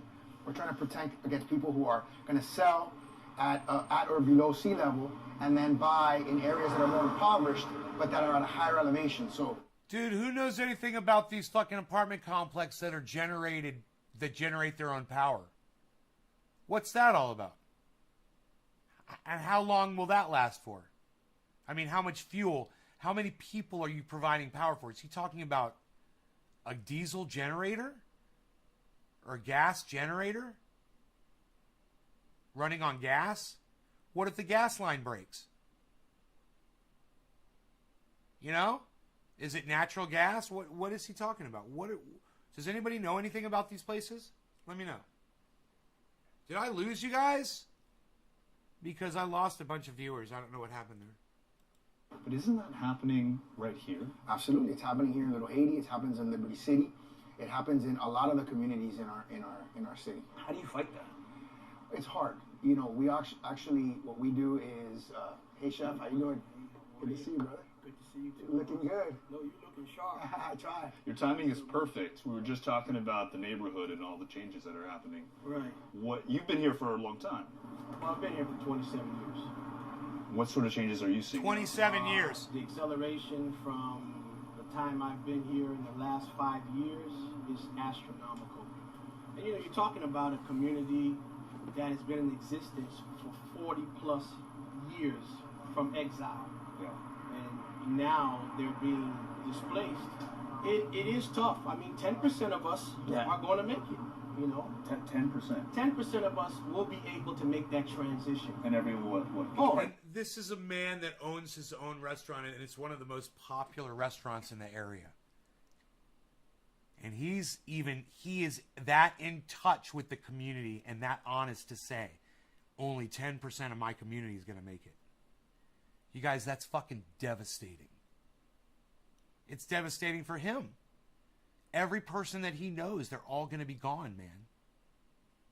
They're going to be replaced by baby boomers that want to live in high rises. The 90%, you know, they just got to find and go and escape with it. That's just the way it is. It's just the reality. To me, it's like a perfect storm. You have climate change, and then you have, this is an opportunity zone. You see what I'm saying? Like, I mean, he literally said generated power. He said they want to move into these apartment, into a high rise with generated power. I want to know what the fuck he's talking about.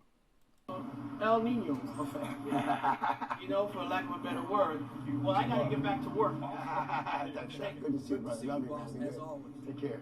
When you talk about Miami, what makes Miami so unique and special is that it is a patchwork of communities from around the world. Many, unfortunately, who came as refugees. Yeah. And when you look at Little Haiti, this is a place that has a lot of history and a lot of culture. What do you think the future of this community looks like? I think this community is one of those communities that's in danger, you know, like a Little Havana and like the West Grove. I think it's a community, you know, there's so much interest in our city from so many outside factors that it's hard, like you said, and like the chef said, to prevent it all from happening. And so, as he said, we're doing the best that we can with the resources that we have to try to give people an option. And the option is, we'll give you the money to redo your roof. Do you guys see that? They've got a whole fish in front of them. Or to redo your storm, you know, your windows so that you can make the home more resilient, more resistant to climatic events. And you don't have to sell your house. You don't have to move out. I mean, the problem... Dude, look at that fucking fish sitting on his plate. Look at this fish right here. What is that, like a flounder? Dude, what the fuck is this? What did he order, man? Here, though, is that many people are renters. Yes. It's a huge They have no choice. They have no choice, you're right. And that, by the way, that's an increasingly large percentage of some of our neighborhoods in Alapata. What do you mean you're looking at the menu? You go to look at butts, and the butts you see scare shit. Apartments. Okay. I'm looking at the menu. It looks wild. That's Snapper? You went on the internet and looked it up? It's Snapper? Market price. Huh. I've seen studies that show 80% of the neighborhood is renters. So certainly those neighborhoods are at higher risk. God damn, that's a huge fish, man. With the goddamn whole fish. I had You this kept everything. small, yeah. I had a lot of paper that they put it before. This is the lawyer that she sent the paper to me. She said she sent this paper. This is the lawyer. That's all from the owner? Yes, you see? A law paper. And this is another paper, 5 days. You are indebted to me in the sum of $1,816. Yeah, they said I owe today all the money. The amount. Yeah. So you've been paying you've continued to pay $500 after they raised it to $750, and they're calculating the total of all the deficit payments. They raised it from $500 to $750, man. Yes, I don't owe nothing. I pay my rent normally. Hey, what about raising it from $500 to maybe $535? What the fuck is that crazy shit? These people are fucking monsters to do this to these people. You know, the least they could have done for these people was leave them where they are and not touch their fucking rents. And do whatever fucking projects you want to do, but leave these people where they are and let them live in their homes. And, you know, and if you want to build other homes somewhere else nearby where they want to move into, great. But at least don't fuck with their rent. What is wrong with you guys? Are fucking doing this intentionally? You guys are monsters. You guys are gentrifications. Gentrifiers. De-gentrifiers. I don't know what the fuck I'm trying to say. Yeah. I'm trying to say words I do not know. I'm trying to say words I do not know. They say no. But when you saw this letter, pay $1,800 in 5 days or you have to leave. Were you scared? Yes, of course. So you're getting these notices on your door every month. No, every day. Every day. I know. 2 times a day, 2 times a week, 2 times a week. Ooh. It's scary. Yes. If you didn't have the lawyer, where would you be right now? I don't know. Under the bridge. Every single person who stood up and said, I am not paying this rent increase, received an eviction. So there have been approximately 100 evictions that have been filed against the residents since the new park owners have taken over. There are many families who have left the park. They either sold their homes to another family and just left, or in some cases, I've heard that they just turned in their titles to the park owner, and because some debt might have racked up they couldn't pay, they chose to leave.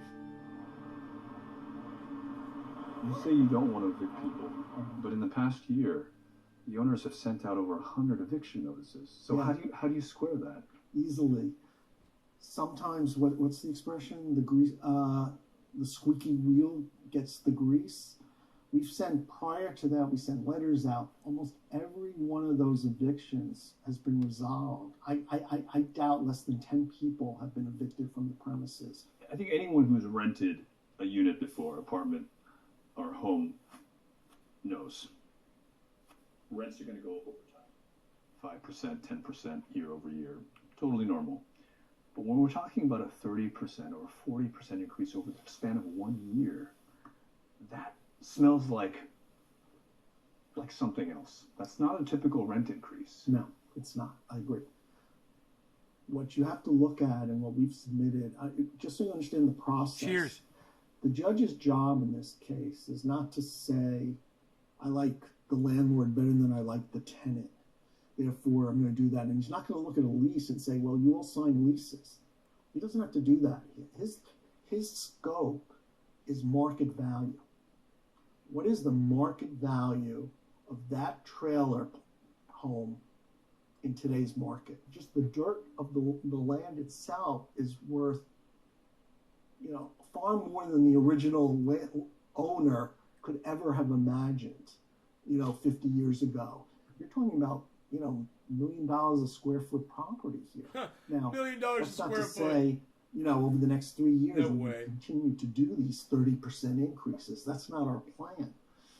It was a one shot to cover the millions of dollars we had to spend to fix that place. All those trailers, I don't know if you've been to the park, they're painted. We supplied the paint. And we supplied, some of them, we supplied workers. All of the repairs that they needed, we supplied. So the plan is in the short term, I say in the next 10 or so years, is to develop. Billy, that's not. They're not losing these homes. They're not in the. They're not. I don't understand why you're asking me about the storage company in relation to people's houses. They've got nothing to do with each other. Number one. Number two. Yes, my company does raise rates when the economy dictates that, but my company keeps it fair because we have competitors that do the exact same thing.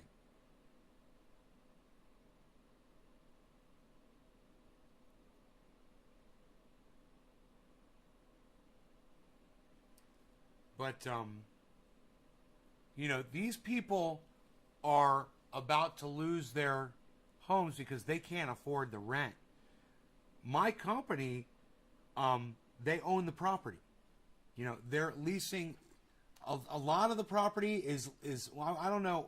We've paid off a lot of the properties. Some of it is still leased to the bank. I guess if the bank wanted to raise the amount that we pay on the mortgage, I don't know contractually if you'd be able to do that in that kind of a situation. But if it was that kind of a situation, would we take it out on our customers? I think we'd look to sell the business because we wouldn't want to do that to our customers. But if we sold the business, guarantee you, the next people that moved in, they would. That's exactly what people do, man. When people can't deal with a situation like that, they sell out and they walk away because if they stay, they can end up getting wiped out and losing everything. Develop this How about next 3 or 4? Wow. Count, God and counting, allowing. Yeah. But the plan is to build affordable housing first. Mm-hmm. That's our first priority for these people. Then what they call workforce, which is, slightly better rents, higher rent, and then high end, also commercial. So in 3 weeks, you have to write another check. Yes, I have to pay the rent. The lawyer, she told me that if I came to pay $700, I told her, well, I have to do that because I don't have alternative. But you have the money right now to pay that? No, at this moment, no. Is the pressure of the rent increase creating a lot of stress? Yes. How would you feel if you had to No, just I'm walk sad. away? I'm pretty sad.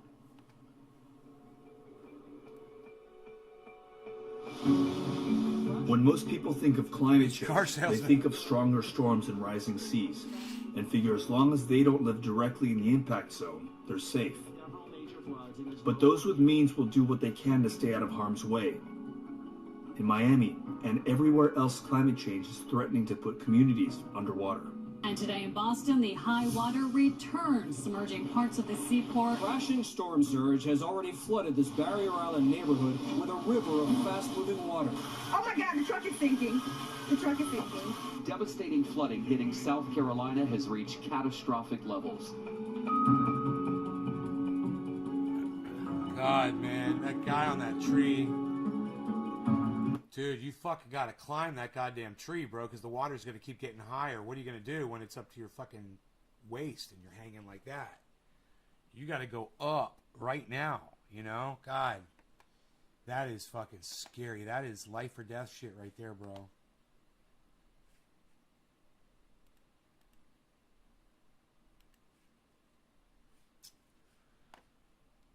Man. Anyhow, Treasure Coast, it's totally crazy. Yeah, man. It's climate change, man. We've got a lot to deal with, man. We got a lot coming up. We're dealing with with a lot this hot season right now, and it's all converging at the same time. You've got a hurricane moving into Florida right now. You've got fires all over the West Coast right now. Any other climate, that's going on in the middle of the country, I'm not aware of. But those birds are on my goddamn raspberries. I gotta put chicken wire over that. It's all contributing to each other. Any other systems that are going on, whether it's rising temperatures, building humidity in the atmosphere from the rising temperatures,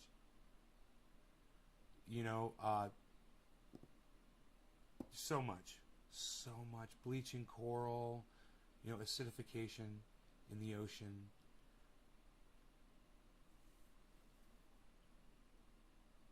Giant moon-sized asteroid's going to send the weather further off the handle. No, I haven't heard about this thing, Billy. Where is that at? How far away is it? It's going by? Something going by? The size of the moon? How far away?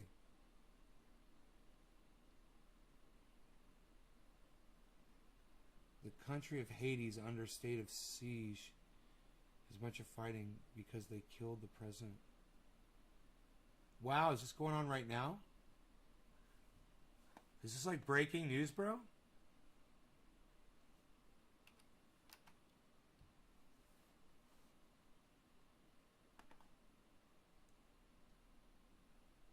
Haiti's leader has been killed. Here's what you need to know.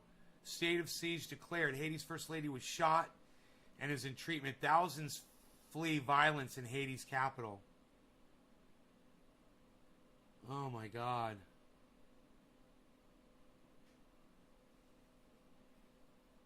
Police identify third person found dead on Georgia golf course.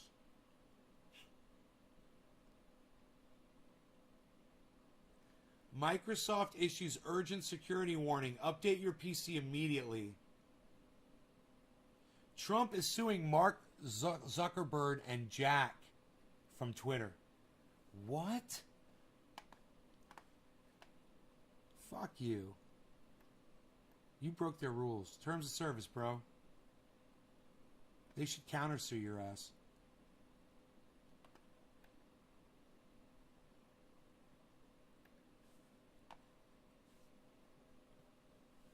Microsoft is urging Windows users to immediately install an update after security researchers found a serious vulnerability in the operating system. The security flaw, known as Print Nightmare, affects the Windows Print Spooler device. Researchers at cybersecurity company Sang4 accidentally published a how-to guide for exploiting it. Microsoft has issued an urgent warning. It wants... God, shut up, you stupid fucking computer. Oh my God. Users to install their update immediately. Okay, so Jen, they found some kind of vulnerability in the operating system. Who does this apply to? Anybody, if you've got Windows, so you want to immediately install a security update. Sometimes that just means you can reboot and your computer will do it yourself, especially if your computer is even saying to you, it wants to update. Can we update now? That's what my computer was doing this morning. Microsoft just put out this urgent security warning after they found this vulnerability. Think of it as like a backdoor into the software. I like to say that, and a criminal can just break right in. This one is called Print Nightmare. And worse, it sounds like, researchers accidentally published a how-to guide for hackers to get right. This one is called Print Nightmare.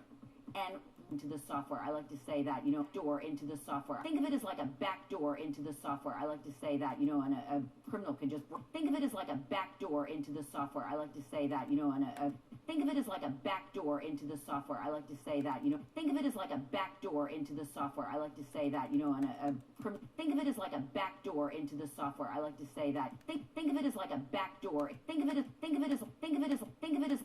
like a backdoor into the software. I like to say that, think of it as like a backdoor into the software. Think of it as like a backdoor. Think of it as like a backdoor. Think of it as like a backdoor. Think of it as like a backdoor. Think of it as like a backdoor. Think of it as like a backdoor into the software. I like to say that. Think of it as like a backdoor into the software. I like to say that. It is like a backdoor into the software. I like to say that. It is like a backdoor into the software. I like to say that. It is like a backdoor into the software. I like to say that. It is like a backdoor into the software. I like to say that. It is like a backdoor into the software. I like to say that. It is like a backdoor backdoor into the software. I like to say that it's like a backdoor into the software. It's like a backdoor into backdoor into backdoor backdoor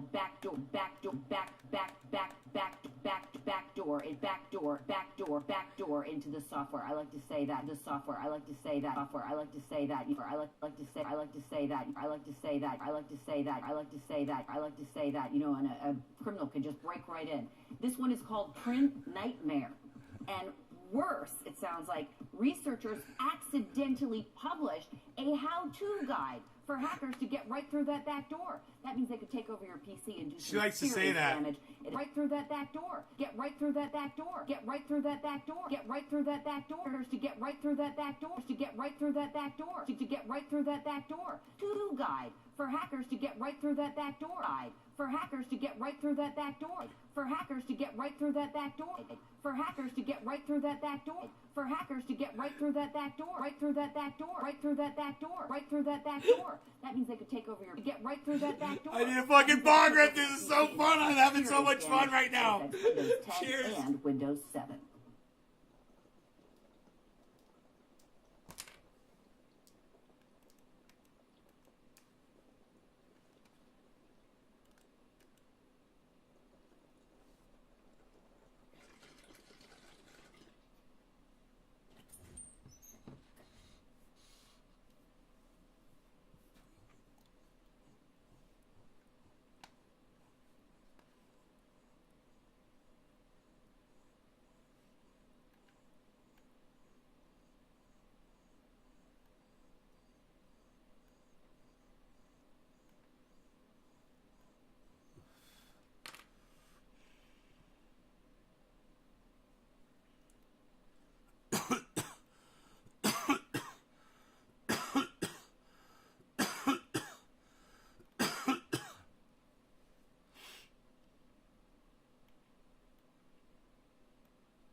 Spare ribs versus baby back ribs.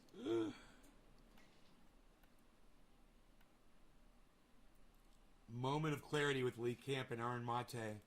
I love them both. What do you guys say? Full screen?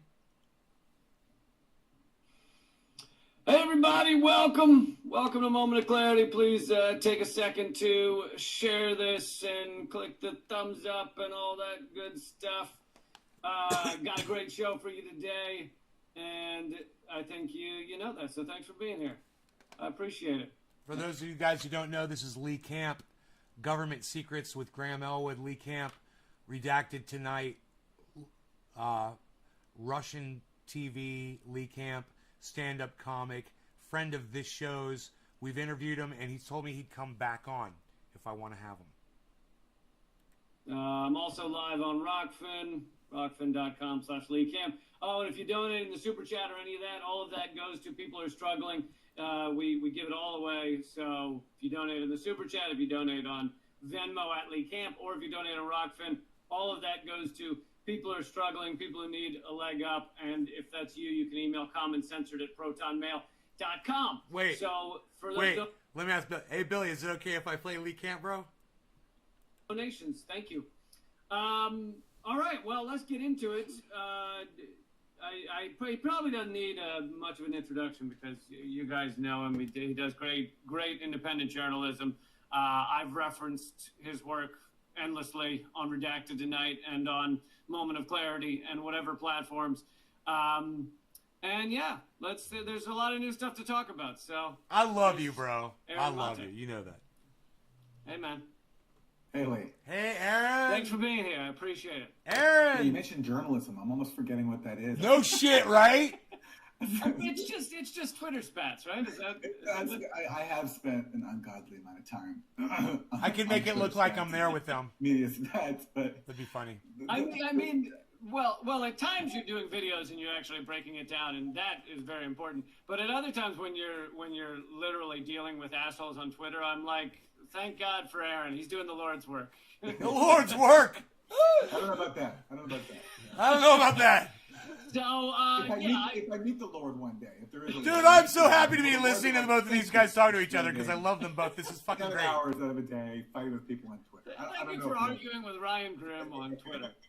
Yeah, maybe. Look at how real. Look at the T-shirt Aaron's wearing. I love this. The Young Turks thing kind of out of the way. I mean, Dude, look at what Aaron Mate is wearing. This loose fucking T-shirt, so laid back. He's got fucking like magazines behind him, a little magazine holder. It's so fucking funny. I love this shit. He's got a little desk behind him. And I know I haven't spoken to you since it started. It's been a while. Wasn't it funny that the guy was like, put some books behind... Excuse me, guys. I don't know what the fuck's going on inside here. Put some books behind you. Top of the hour. Cheers. Put some books behind you in your podcast. I'm like, dude, I love when people like Aaron Mate put the books that they read behind them so I can see the kind of books that they read. It's very intriguing to me. I'm always checking to see what kind of books everybody's reading. There's nothing wrong with that at all. But since we chatted, but I don't. For the middle-aged McCarthyites, I don't refer to them as Young Turks. I call them actually the middle-aged McCarthyites. Middle-aged McCarthyites. Yeah, Nice. they got to get rid of the young at some point. Yeah, they're middle-aged. They got to get rid of the young at some point. They're oldies. Very true. Very true. They're getting up in the years. Once they went all in for Russiagate, you know, the McCarthyism it's always right behind. It's always in the wings. Exactly. Yes, it is. Yes, it is. I would. So actually, that's my first question. Is I was wondering if it seems so bizarre when Anna's first unhinged, you know, fuck Aaron Mate and all that shit. It seemed like there was something else going on there other than just she's upset that you did actual reporting on the fuck Aaron Mate! Fuck Aaron Mate! It was like you were one of the four people I hate that guy, she of said. Debunking all the Russiagate garbage. Oh my God, she's such and an they idiot. largely went all in for Russiagate. And so is that like what part of what the seething anger is? Or? Right. You know, I don't know what goes on in a demented mind like that. Okay. What I know is that they just keep lying about me. What happened between Anna Kasparian and Aaron Mate seems fucking personal. It was such a crazy response at just the mention of Aaron Mate's name that she had that wacko response to him. You know, and I would think the way she reacted that Aaron would be like, well, there was this one time on Twitter, you know, we had a back and forth or something. But look at him, man. He's like, I have no idea what the fuck. She's a crazy bitch. I have no idea. They won't stop. Like on Twitter today, I had to deal with more lies. It just doesn't end. And I certainly think, yeah, look, if I handled Russiagate, I would feel humiliated because we're talking. What are we talking? We're talking about the dumbest conspiracy theory of all time, and a ridiculous media frenzy where, like, all of a sudden, Russian social media bots and allegedly hacked emails are turned into like the greatest threat to the U.S. since 9/11. I get it now.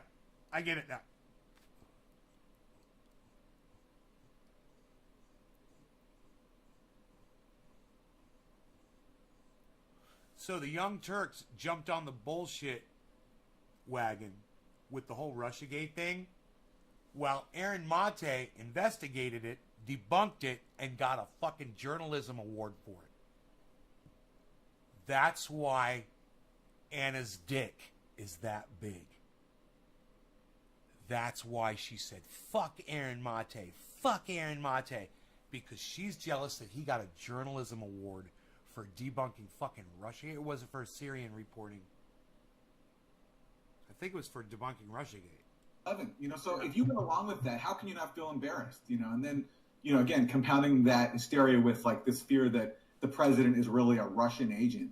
And by the way, you should especially feel embarrassed if you went along with that because you helped prop up the neoliberal wing of the Democratic Party that you claim to be against, because that's what Russiagate was for them, a way for them to avoid dealing with the actual reasons why they lost, which is Hillary Clinton's awful record and the awful record of the neoliberal wing of the party that she represents, and using Russia as a scapegoat and presenting Robert Mueller as the answer who was going to fix all our problems. So if you're a progressive who went along with that, and by the way, not only went along with that, something that protected the neoliberals, but then also paved the way for Russiagate to be used to undermine your own candidate Bernard Sanders.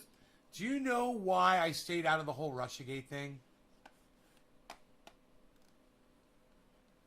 Because every time I heard people talking about anything having to do with Russia, all the information that they ever had was coming directly from the United States federal government, and they had no reporting from Russia. There was never like, so-and-so reporting in Russia. You know, I'm over here, I'm on the spot, I'm interviewing people, I speak Russian, this is what's really going on, blah, blah, blah, blah, blah. It was never anything like that. So I was like, why would I talk about that shit on my show when I hear, you know, people like the Young Turks talking about Russia, or Rachel Maddow talking about Russia, and everything that they're holding in their hands? This paper from the United States federal government. And I'm like, what do they know about what's going on with Russia? You know, I always could see that there was some kind of bullshit behind that, and until I see evidence of something, I usually don't even talk about it. And they never had any. Because that's what happened to Bernie. Because in the Democratic primary, we all remember now, before the Nevada caucus, you know, he got some momentum. All of a sudden, the Washington Post reports that Russia is trying to. I'm going to fix the sound with the equalizer. Of course, they were going to do that because Russiagate was never about Listen to the sound. real. Let me know what you think. It was never about even a genuine challenge to Donald Trump. It was about preserving the interests and the power of the neoliberals who lost to Trump and the elements of the national security state who didn't see Trump as a suitable steward of the global war machine. So, of course, they're going to use that against Bernie Sanders because Bernie Sanders is also a threat to them. So, of course, they were going to weaponize. Well, I have a theory that Cenk was only barely for Bernie Sanders because when he finally, I think in the last election, so 2016, when he got Bernie Sanders on, one of his questions to Bernie Sanders was, when will you feel comfortable endorsing Hillary? And that was like the lead. That ends up being the title of the video. That was everything. And to me, that felt like, oh, he's laying the groundwork for Bernie to drop out, which is not someone that's actually supporting Bernie Sanders. The home of progressives. This is the home of progressives. When are you going to drop out? When are you going to drop out? Look, I never paid much attention to them until this whole thing. I mean, I made fun of them for the Russiagate thing because it was funny. By the way, you know, I even gave money to Cenk's failed congressional campaign. Oh, yeah, that's right. And I did because, you know, I thought at least this guy's for Medicare for all, you know? And even though he's like said all these dumb things, you know, he brought me on once to debate Russiagate, which is better than other Russiagate peddling networks. So I thought, all right, maybe this guy's a little open-minded. Maybe he's willing to change his mind. At least he wants Medicare for all, so I'll give him some money. And then what does he do? He turns around and claims that I'm paid by the Russians, which means, ironically, that if he really believes that, then he's paid by the Russians too. Yeah. I mean, I think like you're saying, I didn't watch much of it either. I hadn't heard that much from them in several years, and so I wasn't paying much attention. But it seems like that at least nowadays they're like putting forward all of the imperialist lines on Syria. Like the latest Richard Medhurst did a good breakdown of their analysis of the Syrian election. And it's all of the imperialist, State Department talking points. Dude, he just brought up Richard Medhurst. That was fucking awesome. In Syria, but then they throw in the caveat, but we're anti-interventionist. And it's like you just spent 15 minutes doing the propaganda of intervention. Yeah, that's become a real fad on the left. It's like, I'm going to advance all of the talking points that are being used to justify intervention, and I'm going to ignore all the things that are actually happening in reality, like the murderous sanctions that are destroying Syria's ability to rebuild. I just saw that firsthand when I was there last month. I'm going to ignore the 10-year dirty war, one of the most expensive covert operations in the CIA's history that armed fanatics from around the world, gave them anti-tank weapons, helped leave this country in ruins. I'm going to ignore all that and advance the talking points that are being used to justify ongoing sadism against Syria. But then, I'm going to spend 3 seconds claiming that I'm against intervention. It reminds me kind of, what? It's like when Trump was doing the Venezuela coup, right? And if you looked at the squad and like the progressive Democrats in Congress, what they were saying, they weren't even really condemning the coup. They were saying, AOC said she had to study it. She had to look into it. Well, she said, she said, siren. AOC famously said, "Come the cops!" To caucus leadership. Everybody freaking out, deferring to Trump because they went along with Trump. But also, to the extent they would be critical or offer something that would sound critical, they would say, "I'm against U.S. military intervention."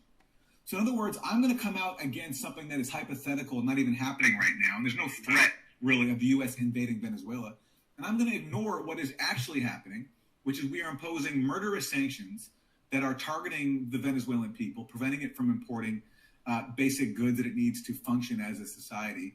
And I'm going to also ignore that we're trying to impose this puppet, Juan Guaido, through a coup. And I'm going to instead oppose something that's not even happening, this hypothetical thing of, it's so cynical and so cowardly. And so it reminds me now of what the Young Turks do here. It's like they say they're against this undefined intervention, whatever that means. But they don't talk about what the actual intervention has been, which is a 10-year dirty war. And they don't talk about what's going on now, which is the murderous sanctions. So imagine doing a story about Syria, which is under the sound? A criminal blockade. You know, people are really suffering. I saw just a glimpse of it firsthand recently. And instead of talking about that, try to advance this talking point that, about how Syria is held these sham elections, as if that's the issue. It's like a straw man. Look, I have no way to vouch for the credibility of Syria's elections. I'm not an election monitor. Assad won by 95% of the vote. If I had to bet, I'd bet that vote was rigged. But it's kind of like, first of all, it's not our business. Well, and Medhurst had a good point, which the Young Turks and others were saying is like, well, the opposition areas weren't allowed to vote. And it's like, yeah, that's true, but who didn't allow them to vote? The opposition, the people running those areas. So it wasn't like Assad was like, I don't want that area to vote. It was like, Man, Lee's got so much high end. The U.S. end. is occupying a major part of Syria right now, so they can't vote there. Al-Qaeda is also occupying another major province of Idlib, so they can't vote there. The problem is both of their mics are so different. In Europe and in I wish I could vote. switch between. I could probably switch. There I could have an Aaron EQ and a Lee EQ. It'd be awesome. And in Lebanon, people went to go vote, and they got attacked by right-wing mobs. So, and regardless, it's not our business. Syria's system is not our business. Our business is our own system. Yeah. Do we want to claim that our elections are this beacon of democracy when just like Syria, basically, we have the choice between who our rulers decide. In Syria, the candidates are selected, and Assad is the hereditary authoritarian ruler. In our country, who do we have to choose between? See, now it says Arn Mate right there. So we're no different. Arn Mate. And literally, now for Lee, and Jill Stein was literally arrested and chained to a chair in 2012 when she tried to attend the debate. So it's like that's what we do to people that are outside of those two parties. Yeah. And we have to judge. So then for Lee Talks, within its own context. When Lee Talks, we'll do this one for now. Under a Save has its own Lee history, Camp. which is different than ours. So you can't judge every single system equal. You can judge people in the context of their region. And compared to our allies in Egypt, Saudi Arabia, and Qatar, Syria so there's has a Lee lot more Camp, plurality right? in their political system. It's not even So close. we could call it a Lee There was Camp, a long too. time when Let's go back to dissent in Syria was very Aaron's. difficult and it was crushed. From what I was told when I was there, it's opened up a little. There's Aaron's And EQ. I haven't investigated enough to fully vouch for that, but that's what I was told by people who I trust. So every place has to be viewed in its own context. And again, if we care about authoritarianism in Syria, there's a really easy solution. We can end our own authoritarianism because no Syrian voted for the U.S. to flood their country with billions of dollars worth of weapons and let tens of thousands of fighters come in from around the world. And when that failed, no Syrian voted for these U.S. sanctions that are preventing them from importing food and medicine. So really, actually, and people may disagree with this, but I think it's not even close. The most extreme form of authoritarianism right now in Syria is the U.S. authoritarianism. Because in Syria, that's their own system. That's their own business. It's within their own borders. Our authoritarianism is so extreme that we've decided that we have the right to destroy a country thousands of miles away. And then when that fails, we're going to force their people to suffer. So now we'll go to Lee If you Camp. wanted to believe every propagandistic line about Assad literally with sanctions. No, Yeah. And by the way, what is also undeniable, which I will not deny. So again, I cannot vouch for this 95% figure. Okay, I'm not an election. It's trying to open itself. This is Windows 10. But this is Windows 10. Every time the fucking video covers up my equalizer, it tries to reopen the equalizer just when I try to see it on that screen. It is so stupid. So I'm moving it off screen so you won't see the EQ anymore, but I'm going to make some more adjustments. It's going to be interesting. You'll hear me flipping EQs. I'm going to change Lee Camp's name to A. Lee Camp, so it's right by Aaron's name, so I can easily switch between them. It's undeniable that Assad has popular support. And you only cannot process that fact if you're a Western chauvinist who doesn't realize that Assad always had a strong base of support, even from the start of this whole thing. He protected the rights of Why does the religious EQ minorities. disappear every He time also I make stood a up for shift? Palestinians and was a symbol of The resistance. fuck, dude? That's fucked up. In a region that is dominated by the U.S. and Israel. The whole in a thing country with a lot of disappears when rich I just history and change pride. EQ. That means something. So Assad is the face of a government, and he's not just one person. He's the face of a state. There's corruption there. There's plenty of problems there. People have criticisms. But this idea that Syrians wanted to live under the rule of Al-Qaeda or ISIS or Jaish al-Islam or any number of other I of these clicked sectarian save. death Are you squads sure? is just, Yeah, it's I'm sure. Pure Western chauvinism to deny that. And after they've defeated that, fucking idiots. After a 10-year dirty war, which they defeated, there's a lot of pride in the fact that they won and aren't living under Al-Qaeda right now or ISIS. There's a lot of pride in that. And so Assad, as the face, as the figurehead of the government that won that war, there's undeniably going to be popular support. And I don't know how much of the country it is, but I saw it in large numbers in Damascus, and you can see the footage from other cities too. It's out there. And it's understandable, especially after what they've just been through, this awful dirty war where the alternative to Assad were groups like Al-Qaeda or ISIS. Yeah, that we were funding or propping up in one way or another. So let's move over to the OPCW and your what seems to be a fight with them, although you're really just revealing the truth. And the higher up, I guess Ferdinand Arias just spoke to the UN, and you were reporting on what he said there. And for those who don't know, the OPCW is kind of the global top in terms of analyzing chemical weapons and chemical weapons attacks. And I've covered it many times. You're reporting on the 4 whistleblowers who have come forward and the leaked report showing there was no chemical attack in Douma. But so what was the latest update? So the latest is that Fernando Arias, the OPCW Director General, he went before the UN on June 3rd. And it's just extraordinary to watch this cover-up unfold, okay? You have this thing where the OPCW is in this position where you have leaked reports showing that the original team found no evidence of a chemical attack. You also have leaked reports showing that their superiors took the original report, tried to doctor it, and state the exact opposite of what the team had found, and state that they had evidence of a chlorine gas attack. Hey, Jiggles, what's up? And now you have the 2 whistleblowers who are demanding to be heard and just demanding a fair hearing for their own evidence, their own findings. And if the OPCW really believed that these guys were wrong, okay, that their conclusions were unfounded, that there was no cover-up, why wouldn't you just let them speak? Why wouldn't you just hear them? You know, what's the problem? Just bring them in for a day, let them have a hearing, and then send them on their way. You know, tell them why they're wrong. The problem is they can't do that because the facts here are so overwhelming that A, there was no chemical attack, or at least according to the investigation's findings, there was no chemical attack.